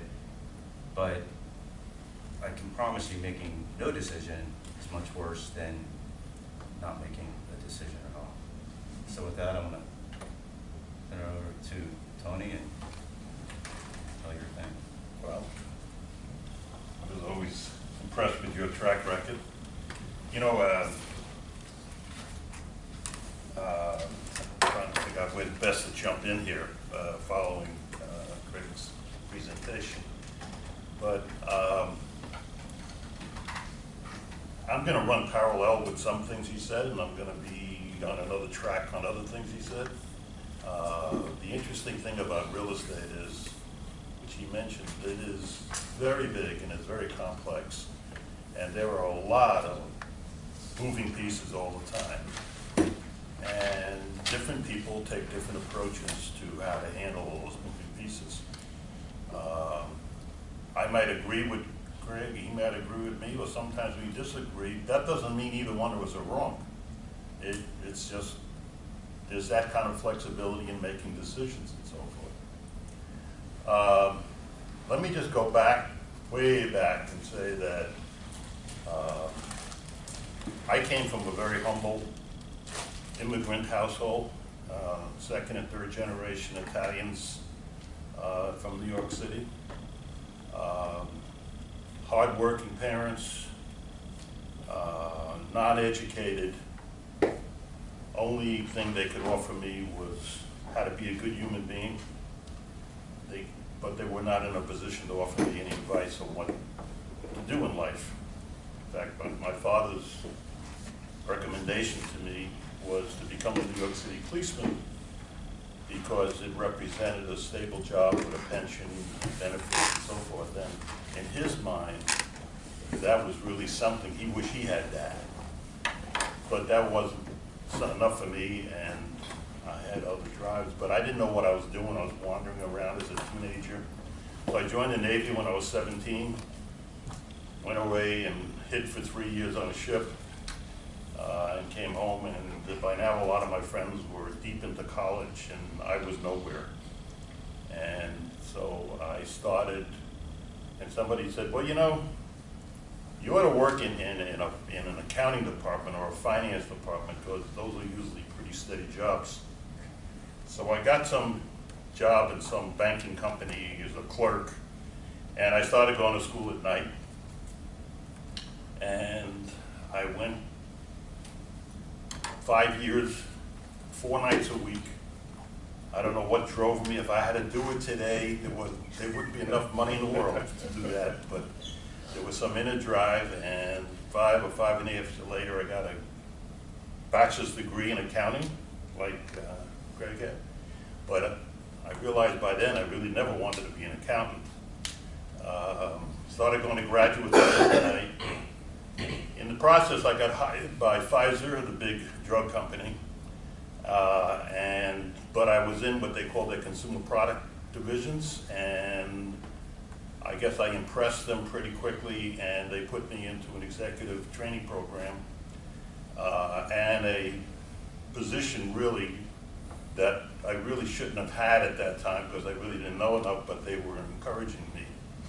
And so that put me on a high tier quickly, and all of a sudden, and then I got married very young and I had children very young, so I'm 25-ish and I've got 2 kids and I'm making about $125 a week back in the day, and all of a sudden I got a raise at $200 a week, and I said, oh my God, I told my wife, I think I can afford a Corvette now. So, but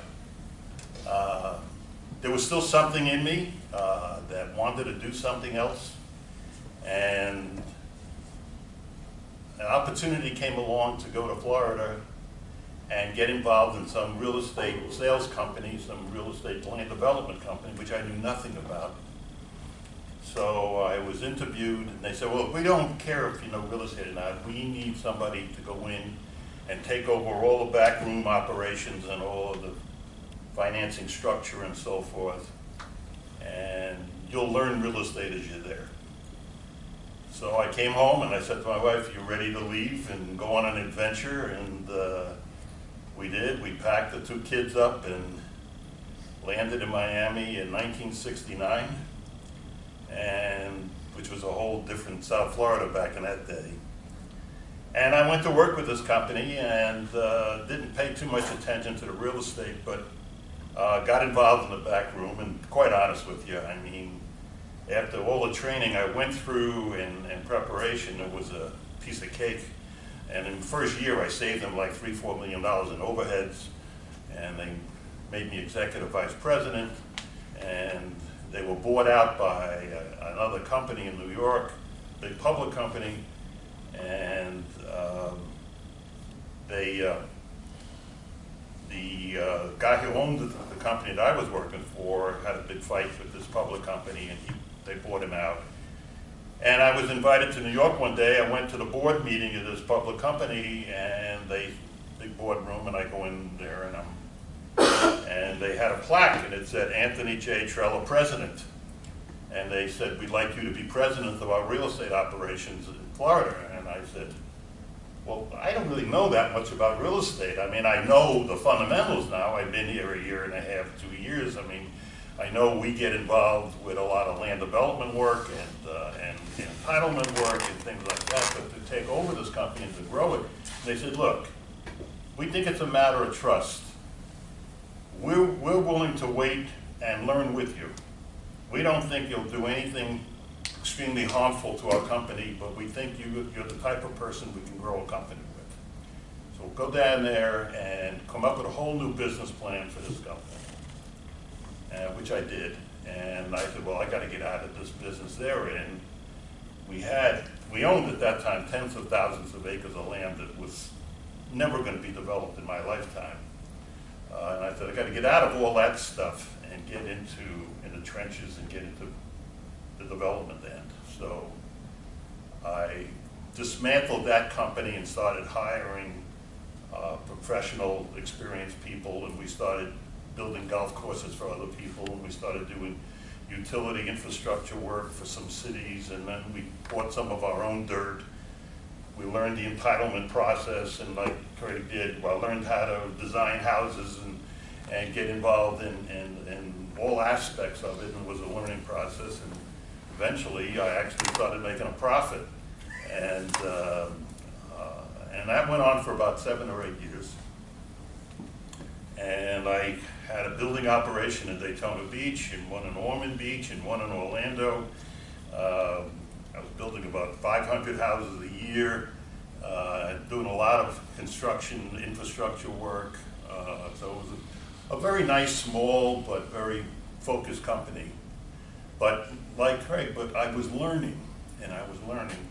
And so my company got bought out, and I left. And I got a call from Pulte Homes. I don't know if you're familiar who they are, one of the biggest builders in the world today. And they said, look, we don't have an operation in South Florida, and we'd like you to open up an operating division in South Florida, buy land, start building houses for Pulte for us, and so I became an employee of Pulte for 3 years. And bought land in Broward County and Palm Beach County and hired architects and planners, and I went, and here we go, I'm learning more and more as I go along. And making a lot of mistakes. You gotta make the mistakes. Oh, it hurts when you make those mistakes, but you gotta pick yourself up off the ground, you gotta dust yourself off, and you gotta get back in the game. And anybody tells you they've never made a mistake, you don't want to do any business with them because they're the biggest liars in the world. That led to, that was a too big of a, it wasn't too big, but it was, there wasn't a synergy with me and the guy I was reporting to. The one thing I did learn there, Pulte Homes was started by a man named Bill Pulte. I got an opportunity to work with Bill Pulte for months. And by far, in my whole experience in the business, I think he is, and was, he just died recently, he was the greatest and the best builder I've ever met in my life. I mean... What about me? Well, I'm going to get to you, because our lives crossed down the road.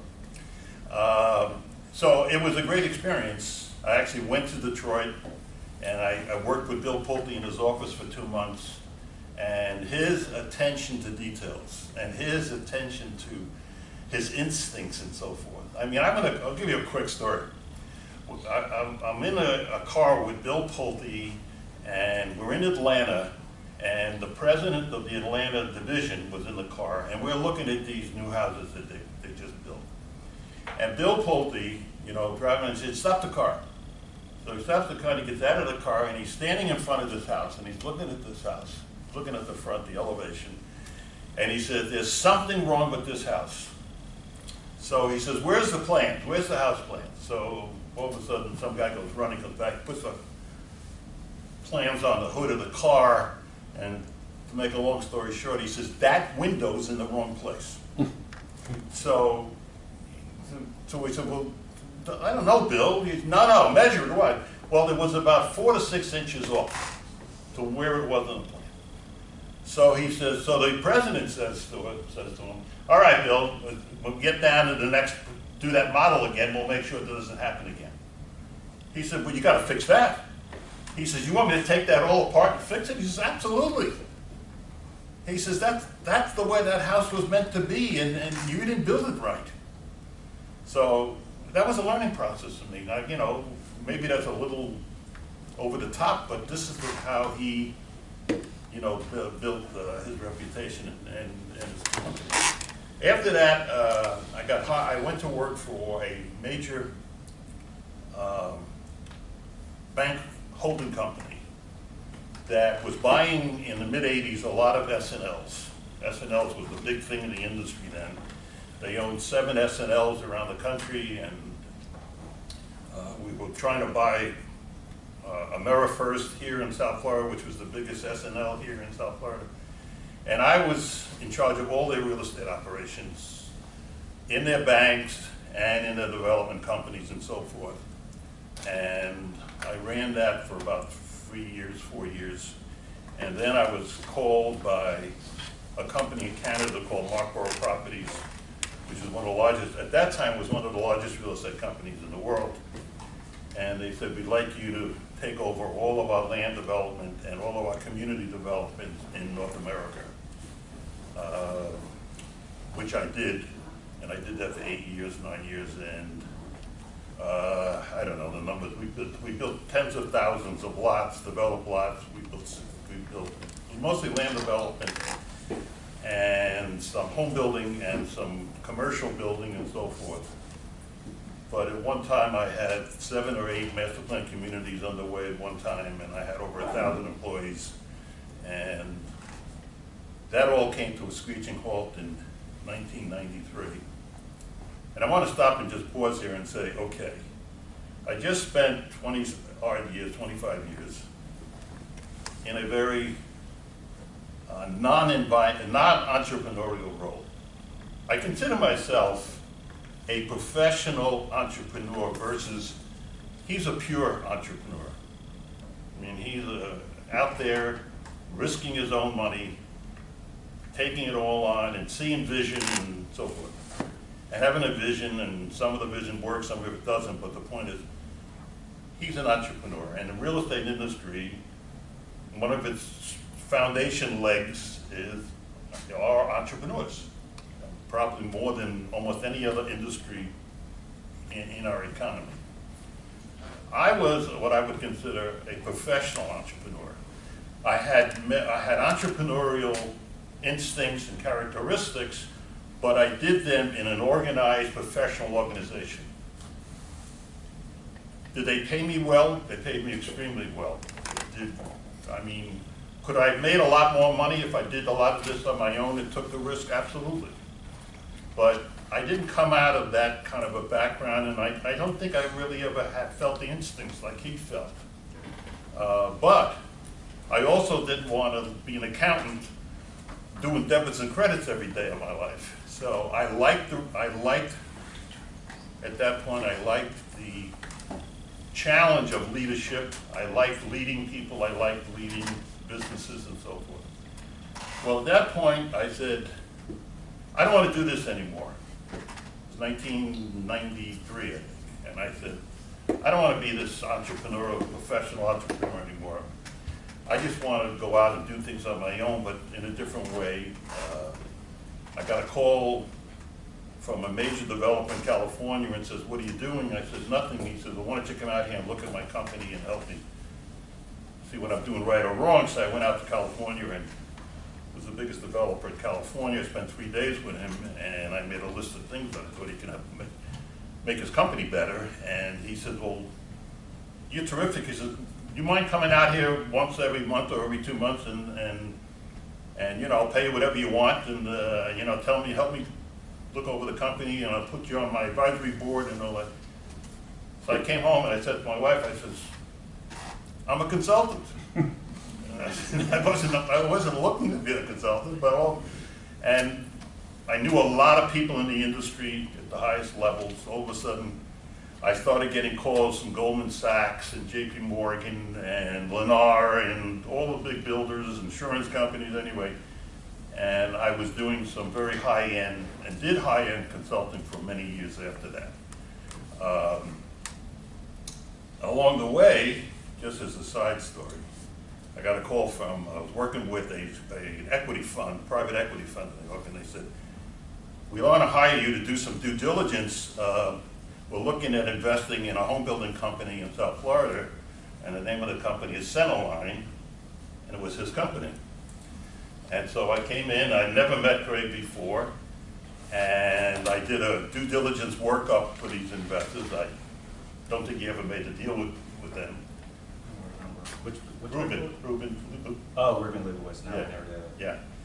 So I did a due diligence book for Ruben, but I got to meet Craig and I got to see his operations and so forth. And just another side story, in this master's program, as also being a mentor to students, one of my mentees, a bright young gal, whose father owned a bunch of real estate, and she was here because she was going to go work with her father. And he owned a bunch of warehouses and office buildings and things, but she wanted to get a higher knowledge of real estate. So didn't work out too well with her father, so she said to me one day, I don't know what to do. So I said, I called Craig up and I said, I got this student in there. Can you spend like an hour with her, just not to offer anything, I mean, just to talk to her. And I've done this with many of my mentees in this program. People always accept and say, sure, we'll help, you know, I'll meet. Well, anyway, this gal went, Craig, I don't know if she's met with you the first, it was Kelly Nelson. Yeah. And they hired her 3 days later. And she had no idea that she'd ever be in the home building business. And I think, I don't know who she's with now. She's with one of the big. Lennar in Nashville. Is that where she is? Yeah, I just had lunch with her like the other day. She's doing okay? Yeah, she's doing great. Yeah, she's terrific. And she came out of this program, and So it's a big, big business, a big, big industry, but in a lot of ways, it's small. I mean, but I do want to underline the point that Craig made, that you got to get all the experience under your belt. In other words, I was able to, he may have a different outlook on what a consultant is, and that's okay, that's his right. No, I don't. But I don't think I don't think you should be a consultant or even hang a shingle out to be a consultant until you spent many years in the trenches yourself. I mean, I felt comfortable being a consultant because I've done it. I mean, I've been there. I mean, both in big and small operations and projects. I mean, I've developed, I've built, I mean, you saw a lot of my resume. That's what made me comfortable to be a consultant. But if that was 10, 15 years earlier, I never would have felt qualified to sit down with partners at Goldman Sachs and so forth and feel comfortable offering them my opinions and my advice.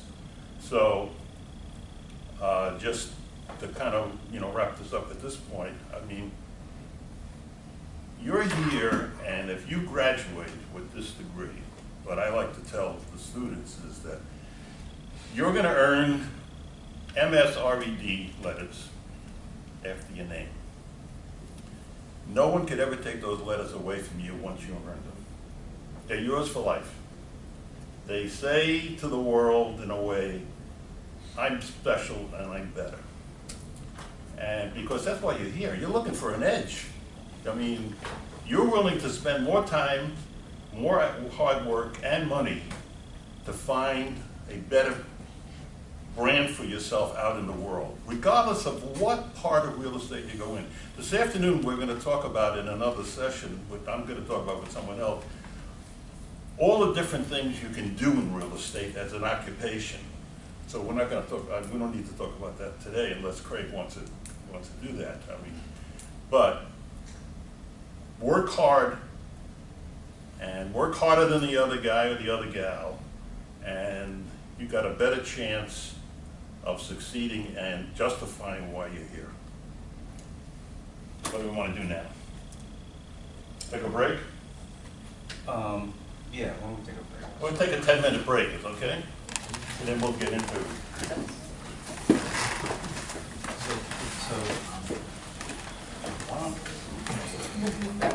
So are you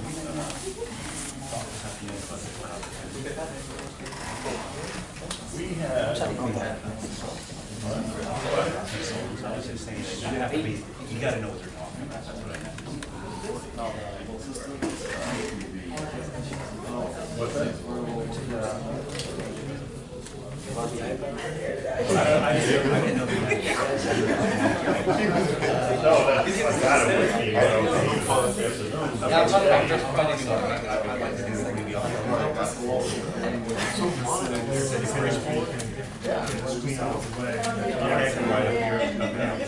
and then I can just find out the process of how I think. Like what he uses is amazing. Yeah. We're gonna, Debbie's gonna bring in a project that she's writing and oh, I need a picture about this. What? Actually, the Pero esta de qué clase? and how they put environmental, how they put the environment, change the market for, Esto va a ser varias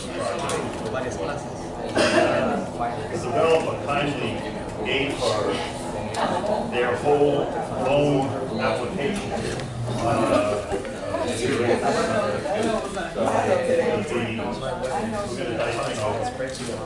Cut up a project.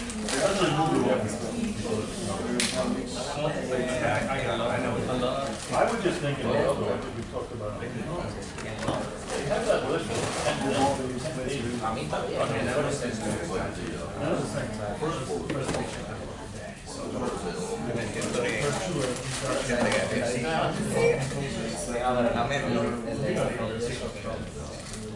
Pero yo también, si usa que a mí no Yeah, no me siento mal, siempre. No, I'm with you around. They worked on that clase. Oh, okay. I was gonna say, why don't you go down the list and pick one out of what you wanted to talk about?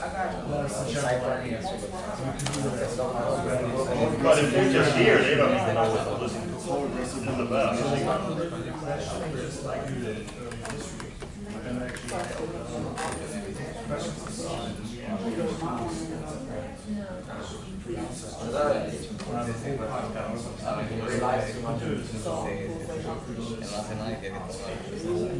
Entonces está muy cool.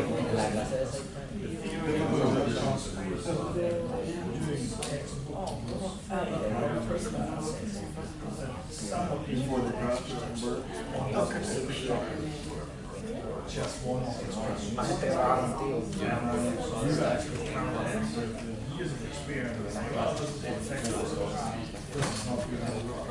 So you want to be involved with it?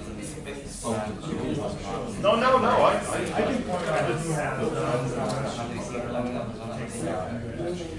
I think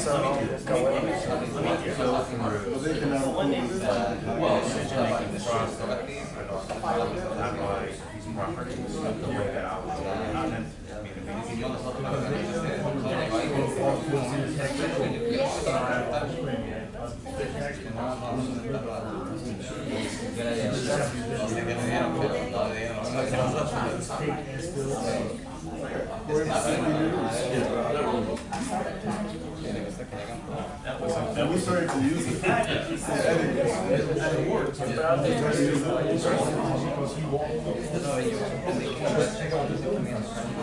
the thing one of the things that comes out of our conversation, there's pointing out, every deal has a new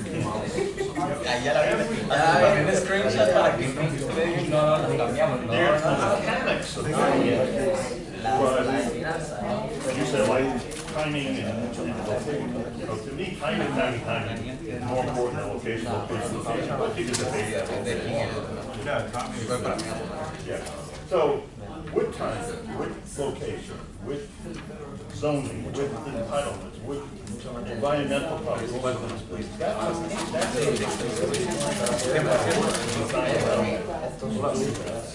and every one of those, that's what I love about this. The front end of this. Because looking for the money is not easy. The problem is that si no habías hecho un par de exámenes, igual te hubieras sacado, o sea, las That's why I o sea, te queda todo y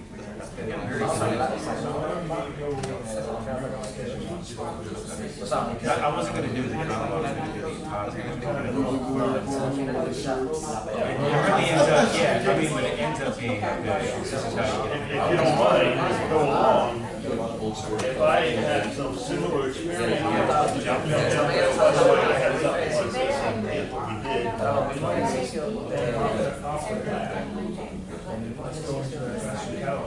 You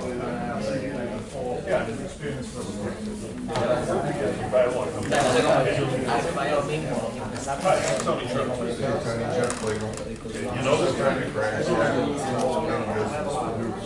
We've been trying to listen to you guys talk.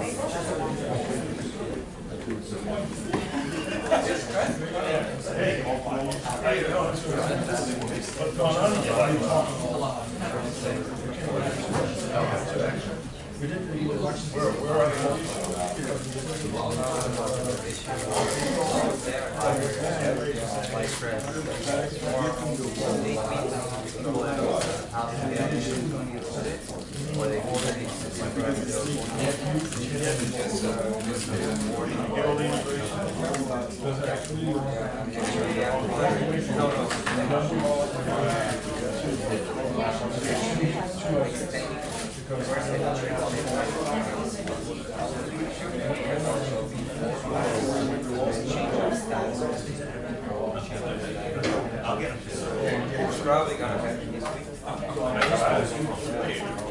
You're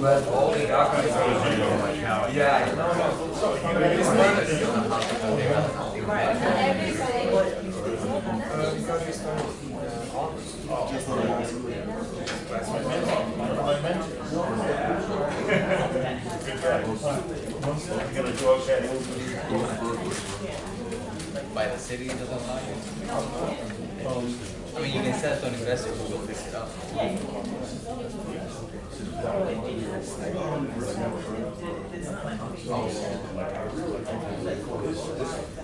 you incur city fines. And do you personally know about properties like that, those situations where you don't handle? So you know, if people think, oh, we're just gonna take the money and sell the house, or From Brazil. Oh, Brazil, you're right. is there a way for you to be fair to those people that want to sell houses that have issues? Because obviously they're gonna sell it for less, but they have issues. So we'll go in and have that. I have Yeah.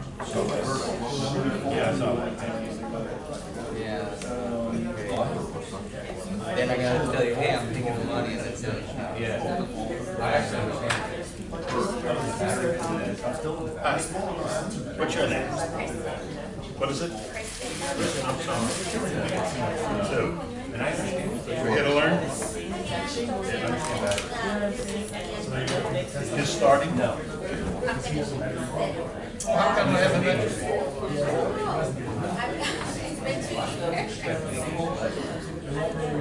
So you're gonna make it? I am. Are you working in real estate yet? Keep track. You got a moment. Yeah. Can we go to that? So what are you gonna do? Yeah, because you don't know. I had no idea. Well, I've been learning the secret since I was 2 years old, and I was a captain for 15 years. So I went from being a captain to going to school So what are you full-time. What are you gonna do after that? Well, not full-time, 3 classes a semester, working 55 hours a week for 3 years, doing my finance. Just like these guys that went back to school. So we all have a story. And how you get there is it's a journey, and it's, and, you know, hopefully it's funny. But the fishing thing, I was just born into it. And then I had an opportunity to run a boat for 15 years, and I was a rock star. I really was.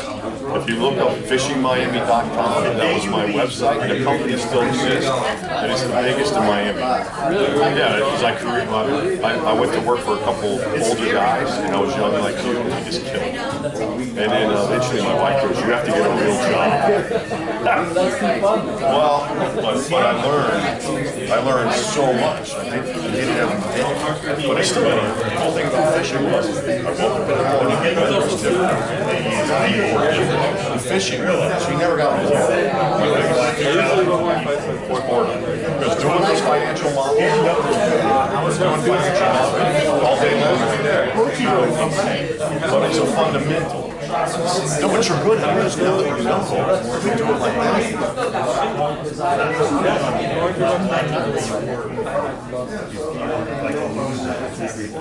Discuss that. But the other side, but seriously.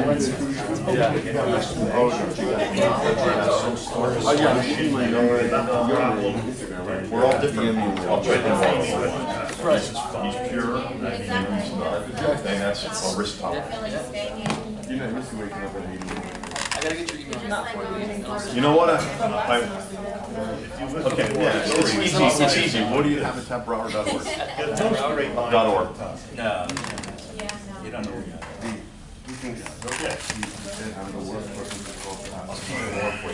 I was stuck in Arkansas, and he was like, it sounded like he was like crazy or something. He was like, yeah, whatever, go. You know, I was like, oh, I like that. And he's supposed to be like, am I done yet? What are you doing at Barrett? I didn't know you were involved with what? Kaiser. Oh.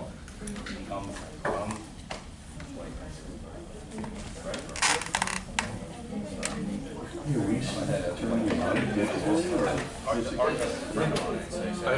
or was it digitally we were supposed to turn it? Oh, yeah. Because I didn't do it digitally. I mean, I can't do it. Oh, okay, I missed that part.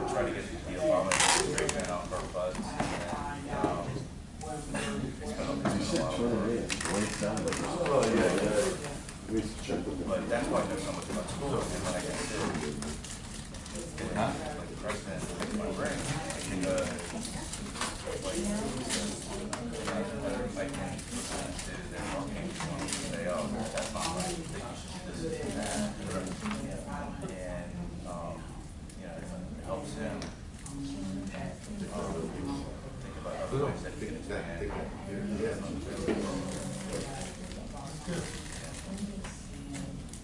So, this would be, well, I was more younger. Well, like I was younger days thinking about this yesterday. I was like, man, I wish I would have put like together a bit of a better like presentation. I just didn't have enough. I did this PowerPoint that I have 5 years old.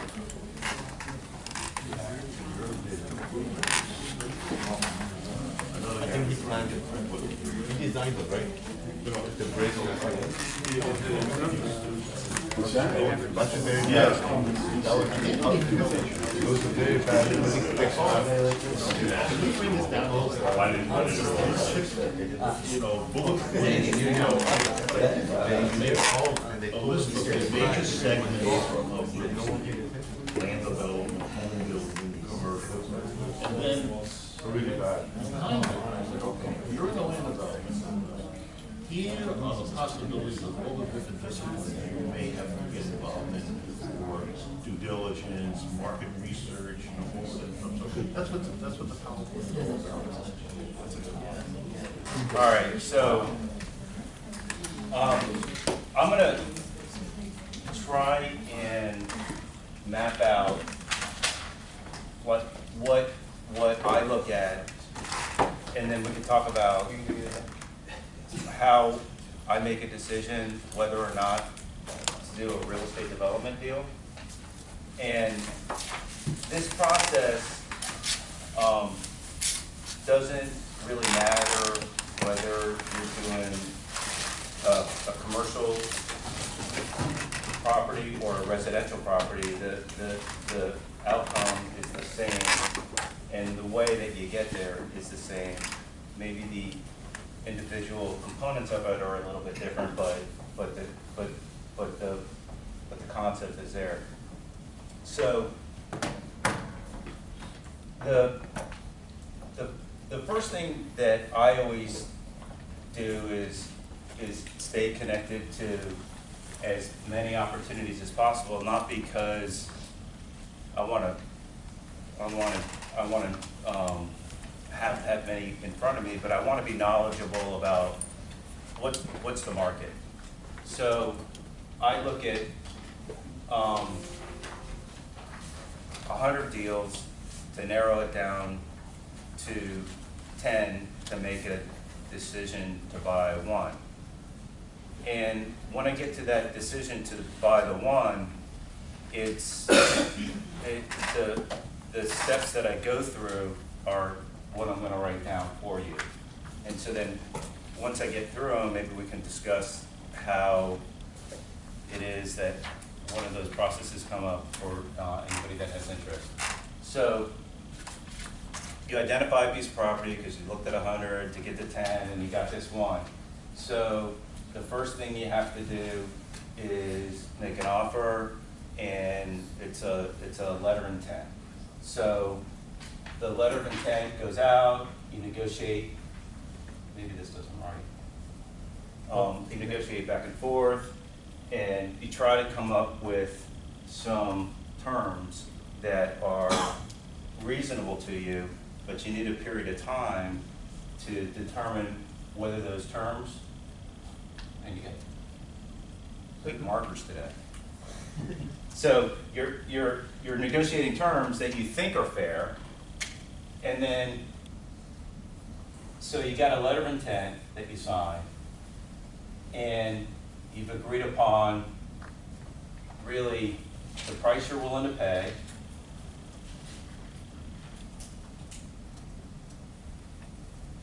the amount of money you're willing to put down, which is your deposit, the period of time that you're going to investigate, due diligence,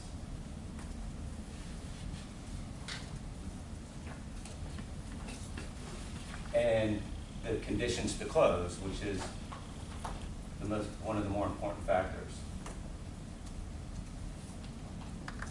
So that's the first thing. Sometimes there is a liaison, a broker, sometimes there's not. You're dealing direct with the property owner. It just depends upon the different set of circumstances.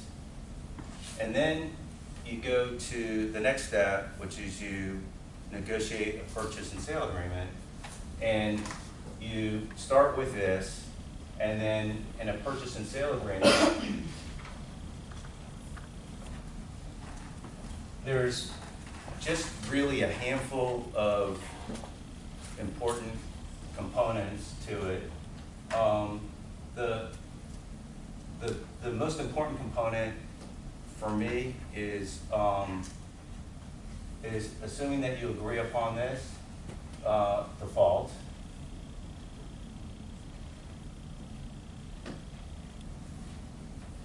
And that's the first thing I really look at. And then the next thing is really the conditions to close. Because that is going to determine what you actually can pay for the property. So you have an agreed upon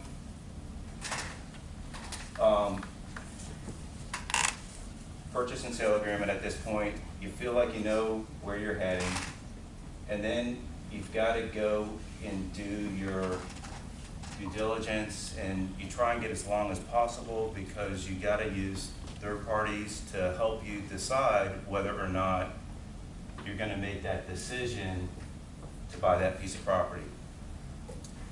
During that period of time, the critical part is what's your market for that piece of property, and can you afford to pay the price for that property so that there's enough room left over with all your costs so that there's a fair profit in it for that return on investment that you're looking for. Great. Where and when would you do your first shot at your financial model?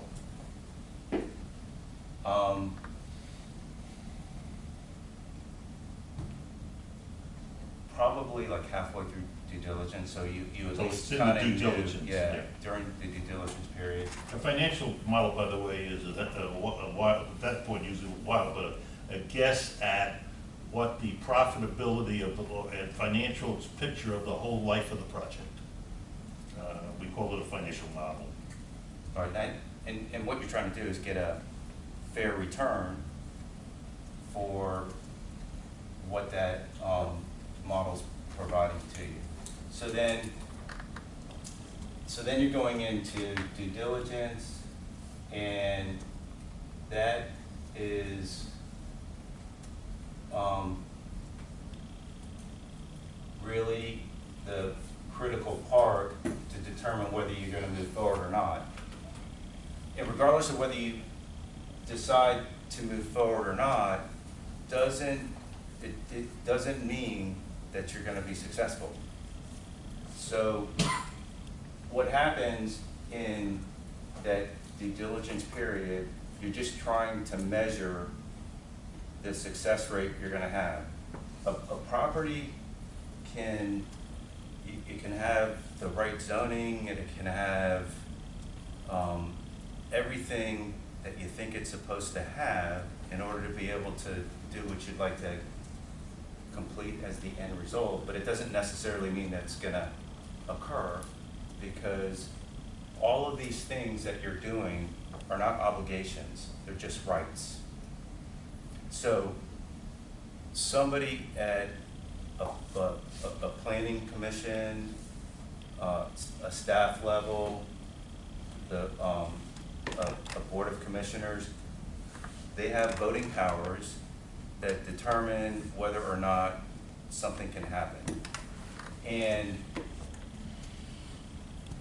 it's not it's not a simple process, and it has to be taken. You got to take due care while working through it. So in the due diligence process, I told you about. So you have to get your environmentals. Talked a little bit about that, which are there's many different types. If you wanted to put all these underneath the same category, there are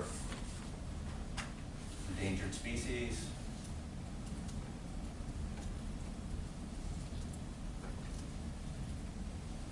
If I spell wrong, I use spell check, so I'm sorry. There is geotechnical, which can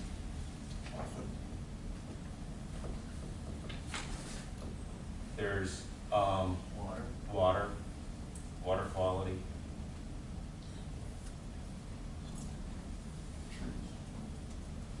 There's percolation, perk test. What was the other one?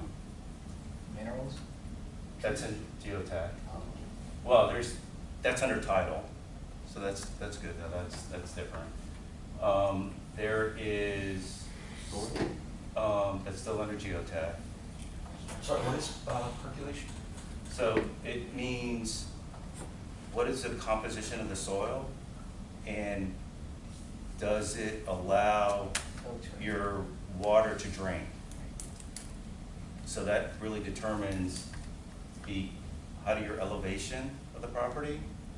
It determines how much on-site and off-site drainage you have to have.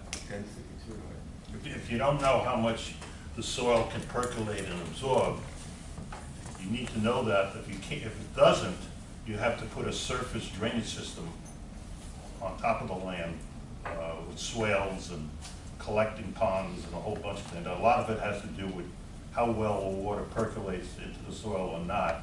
And if it doesn't, you got to figure out where to move that water someplace else. Specifically in South Florida, since we have, I guess, sort of a forced soil or ground, whatever you would say, is the percolation process more difficult, or than say somewhere in the middle of the country? No, it just varies greatly. So, and then a good example of South Florida is a lot of our land is used up already, right? So you're in Broward County. There's one drainage district. It's the South Florida? No, it's the South Broward Improvement District, that any land over 10 acres requires 25% set aside for drainage, no matter what. Your 25% set aside is land that you can't use. So it becomes a very important part of the economics of whether the deal is going to work or not. So somebody mentioned zoning before.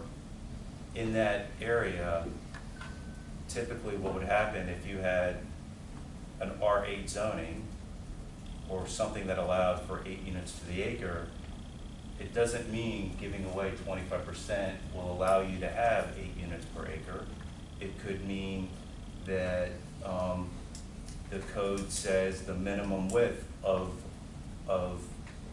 that category of a lot is 20 feet. And the minimum square footage is 2,000 feet. And so giving away that 25% of the land doesn't allow you to fully utilize that 8 units per acre zoning.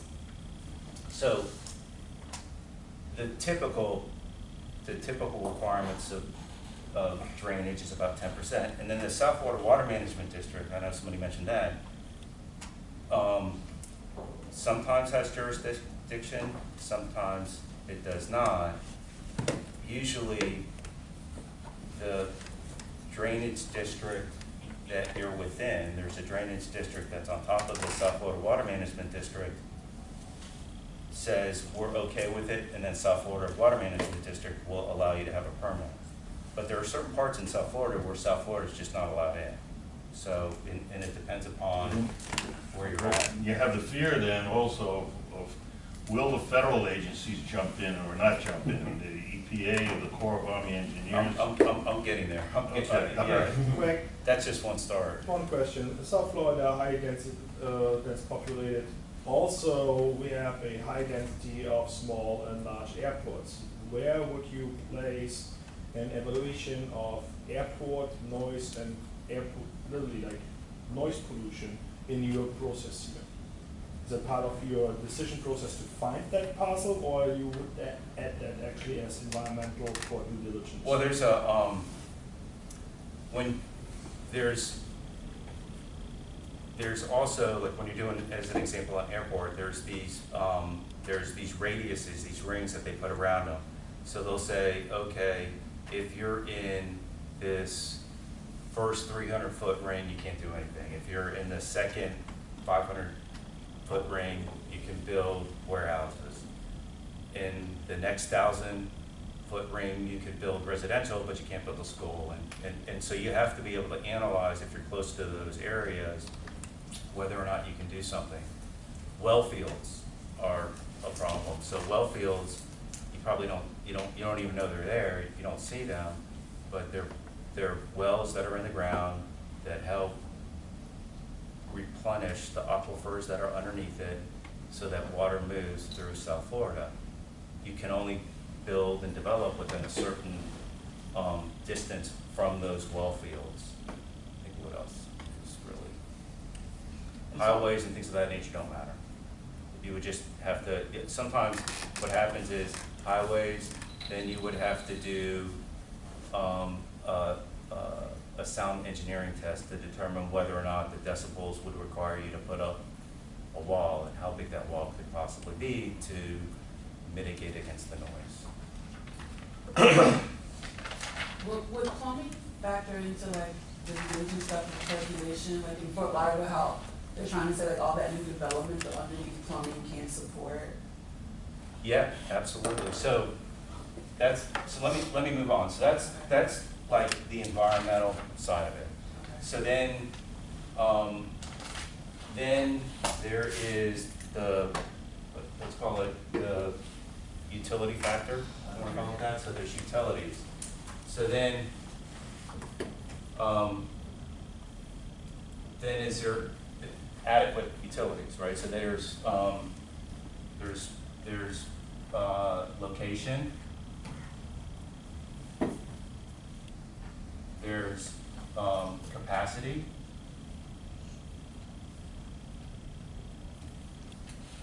There is regulatory. So that would be FP&L, Comcast, AT&T. And there's also gas that's included in that, so it's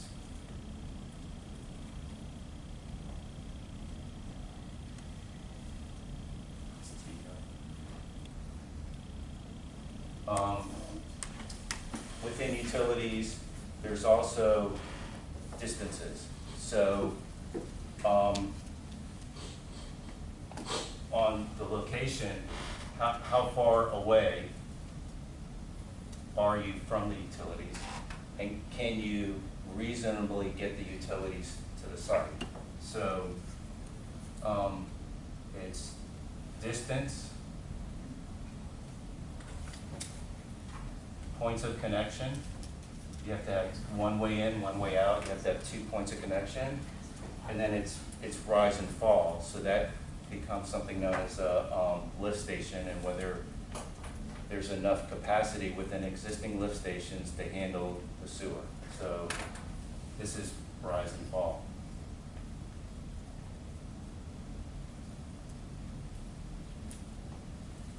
So this component of it comes from the city or whatever municipality is running the water and sewer. This component of it comes from the private utilities that you have to go and check to make sure that they have availability for you. So this is an important component because you just don't know if there even exists the ability to have water or sewer. And you need to know whether something has that capacity or not. And this is that's probably one of the more important parts. And then on the other side, is,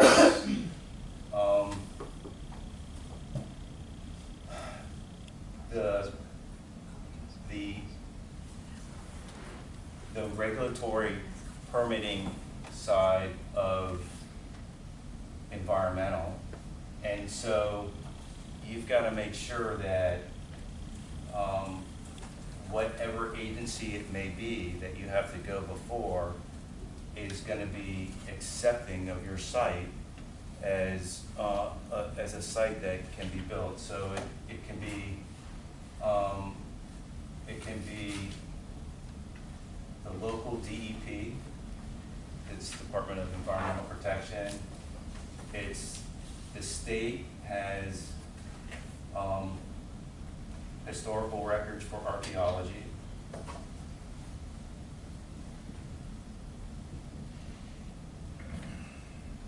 I'm just going to do that. You have the South Florida Water Management District, or there are other bodies throughout the state, but down here that's who it is that is involved with this. There's the Army Corps of Engineers. There is U.S. Fish and Wildlife. There's Florida Fish and Wildlife. And there's several more. And so now all of these are either agencies that you got to check with that say, hey, oh, by the way, is it okay that I build on the site? And then maybe they're going to tell you it's not because there was panthers, or there is, you know, I've had some crazy things like bonneted bats and sand skinks and indigo snakes and just all kinds of crazy stuff. And you just don't know when they're going to pop up. But you have to go look and do tests to make sure that you're going to be okay with it. So that's kind of like the start of the process. And then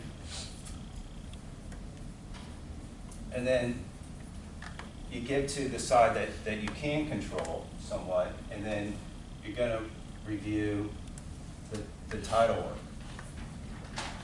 And you're going to make sure that whatever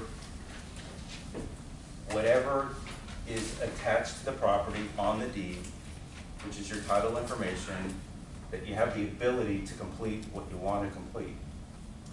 And then along with title, you're going to produce a survey, but you're going to do an ALTA survey, which includes title on it. And you do an ALTA survey so that you can get elevation shots of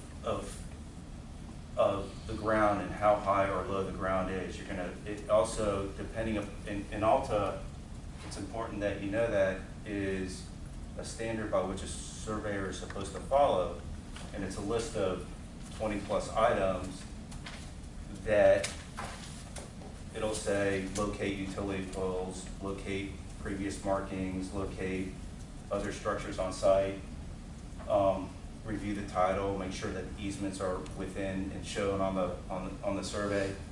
It's real important that the survey does provide that for you so you can actually know that you have something that meets some kind of standard.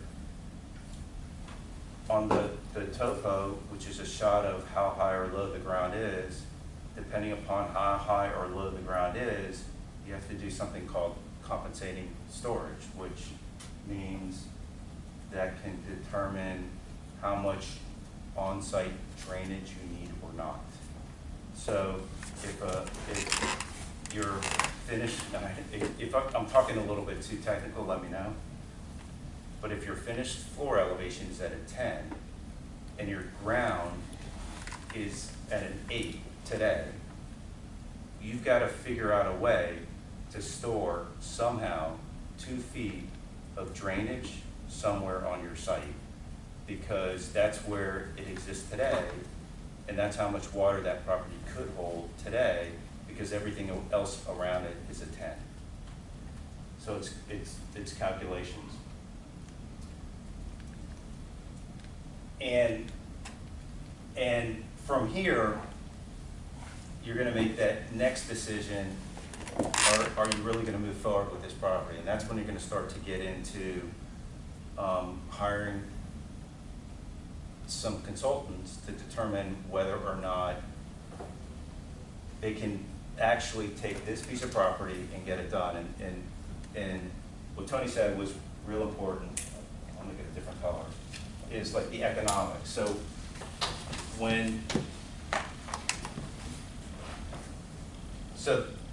probably the number one thing to figure out is, doesn't matter what you're doing, is what's the market value of what you're hoping to achieve. So you got to know what that end result is. So are you buying this piece of property for $1 million? And are you going to have the ability to sell it for $2 million, but it's going to take you 3 years to get there? Are you buying this piece of property for $1 million and you can only sell it for $1.5 million and it's still going to take you 3 years to get there? You have to determine what that end result is. I always look at worst case scenario, the bottom side of what that could be, and that's my real ultimate decision as to whether I make that investment in all of the consultants now to be able to determine whether or not we're going to be able to get this project done. So this could be an appraisal. Some people call this point a go, no-go decision. Market study.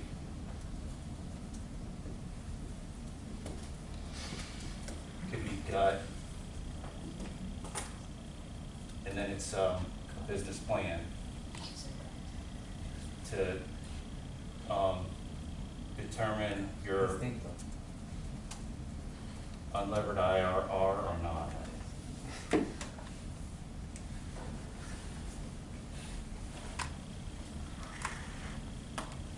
So for me, that's the no-go decision. Assuming this pans out the way I think it's gonna pan out, then I'm gonna go hire all these consultants.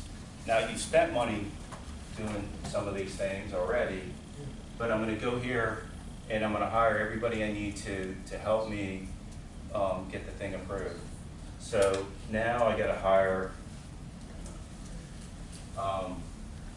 a land use attorney, a traffic consultant,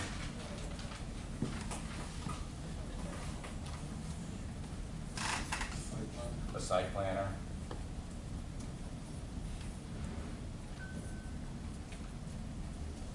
a landscape architect,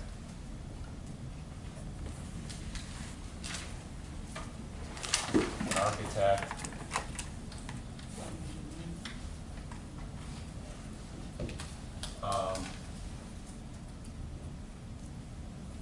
Traffic? Oh, yeah. okay, traffic. Yeah, a civil and not civil.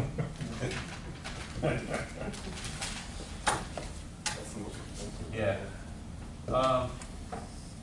I think this is, the land use attorney is the most expensive usually, because this is a per hour thing, and you just never know what you're getting yourself into.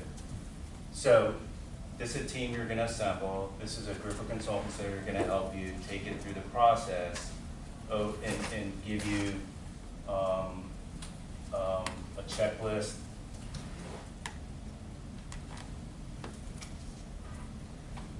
a timeline,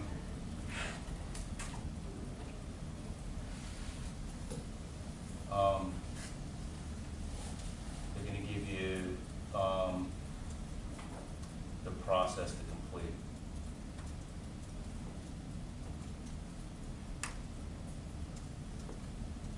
Every city, municipality, wherever you're working is different. This is post-closing or pre-closing, or are you just organizing? Pre-closing. Okay, now, so I mentioned one thing that, and so going back to here, this market value end result in this condition to close, then determines what price you can pay depending upon the risk you can take to get it done. Because going through this process is a gamble. So what you're trying to do is mitigate it by saying, okay, I'm willing to spend money on this process to get it done, but are they going to give me a big enough discount on that price so that I'd be willing to close before I knew that was going to happen? I always prefer to have my condition to close, everything in place and ready to go. But that really isn't an option sometimes, it just depends. Sometimes you can have a contract that has a closing option. Like maybe you buy 6 months for yourself and you put additional money down and to go through all of the red here. But if you don't close, you usually lose that option money. If you close, it goes towards the price of the land. Yeah. So sometimes you pay for, you take, it's like an insurance policy, so you can do this stuff. Mr. Grant, I have a question. What you're explaining there mostly is for big developments, I think, like probably, right? Or just No. small, like it doesn't matter whether it's a small piece of property or a very large property. The process is the exact same. The cost of doing that's why this economic study is extremely important. And it costs the exact same no matter size. So do you guys have like a ratio, for example, like said before, you start looking at a property, right? When you look at a lot, you kind of already figure out that this is the location that you want to build something. Your vision of a development that you're going to do on this kind of piece of land, right? You kind of foresee that this is good area, it has good upside, it can add value, all that stuff that you would give a letter of intent, for example, because you're interested in developing something on that land, correct? Right. Based on that, do you have, like from your experience, an approximate cost that you would put aside in the beginning? Say if the property value, say, is $100,000, you're like, okay, if I want to develop $50,000 worth of structure on this land, I need to figure out, for example, put 5% for my due diligence, 2% for my, technical aspect of soil. All these tests are going to be very expensive. Do you have like a measurement tape in your head that you use? That was my Well, you know what I do is I go, I don't, it is very expensive to get it done. So the risk for the consultant is that they have professional liability that they have to deal with. And so they're going to charge you a certain minimum. A smaller property requires a less amount of work, but they're still going to charge you that minimum. What would you consider a small property? I'm thinking about this. I'm working on a deal right now that's 4.58 acres. I think it's going to cost me $300,000 to get it approved. Approved for? For 60 townhomes. Well, I know. You can have a 1 acre piece of land on Miami Beach to build a condo tower, and you would spend this kind of money for 1 acre. Yeah, that's true, but that's a little bit, I'm talking about something for us as beginners. We're not going to start with 40 pounds. No, I know. That's what I'm trying to say, like something. But like you said, it's like our insurance policy. No, I understand. No, but it's not. It's like more financial modeling, I guess. Right. It fundamentally, it's a broken system. If you want to know the truth, it doesn't really. It's all things are not created equal, and so and size really matters. That's if you don't have a payment to. Well, that's all. It all ends up being at the end. Will that $300,000 plus the price you pay for the property equal what you can sell it for, that you feel comfortable, that you're gonna be able to make a fair return on it. This is why the industry is struggling to bring affordable housing to the marketplace, where the need is the most and the ability to deliver is the hardest because of all these costs. Yeah, lack of products in the market right now. Well, But in regulation. Yeah, that's. Well, it's, I'll give you a great example. Today, so I own some property in St. Lucie County, and it's in the county. It's right against the city of Port St. Lucie. I've owned it since 2005. It was approved 60 acres, 120 total units, 2 units to the acre. City comes back to me, or the county comes to me and says, hey, we want to widen this road in front of your property, but we're having problems finding drainage. Would you sell us some of your excess land for drainage? I say, okay, but you're going to take away my rights. So if you're willing to help me and work with me on my rights, then sure, I'll sell you the 5 acres. We sell them the 5 acres. We're now down to 55 acres. The market's tanked. It's 2010. We sit on it. I still own this property today. About a year and a half ago, the county calls me and says, we really want somebody to take the process through. We're going to make it simple for you, easy.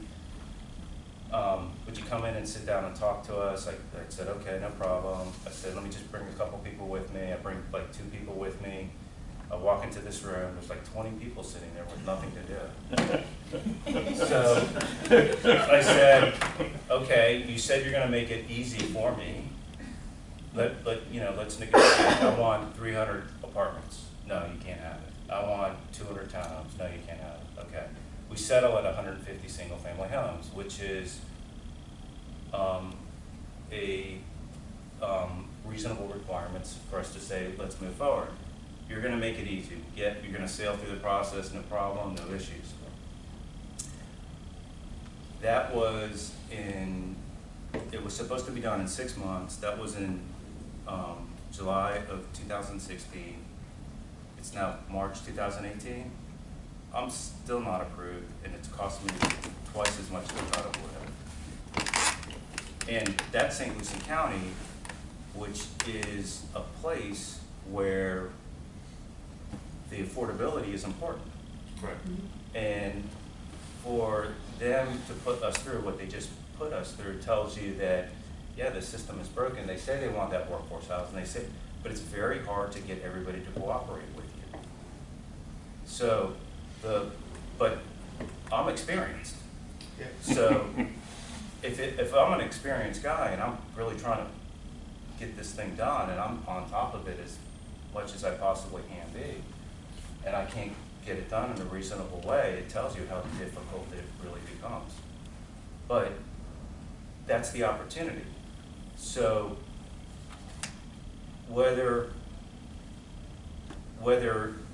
you're sitting there thinking about if you should do this deal or not, and you know that that small piece of property is going to cost you $300,000, you're going to go back to the seller and say, hey, I can't pay you $1 million. I got to pay you something less than that, because the price it takes to get the property done and approved is a whole lot of money. So the economics to me is this property is only really worth $700,000, not $1 million, because I got to spend $300,000 to get it done. You have to have the ability. It's got to be somebody who's willing to sell what the real market value is, and usually a piece of property sitting there that's in a dense area like that is a seller who is unwilling to adjust his price to what the market would really bear. That's the big Mexican standoff. I mean, the land guy, most land investors saying, I didn't buy this land to sell it for less than I intend to sell it for, and I understand the builder's problem. He can only afford to pay so much so he can get a house on here that has a small profit for him in the house. Correct. So there's this gap of that exists, and it exists severely in Florida in many, but it exists today in many places in the country. I mean, I consult around the country. This is a big problem. So is there a, like a thing, a number in your head when you see a lot that you say, okay, if I want to even plan to develop anything here, I gotta spend, for example, $20,000 on a $100,000 lot to figure out this information? Yeah, there is. There is, and it, you know, and sometimes it's as simple as just walking into a city and just talking to them about it and opening up the file, to as detailed as to hiring somebody, because I'm not sure whether or not the ability of having water and sewer on that site is available. So,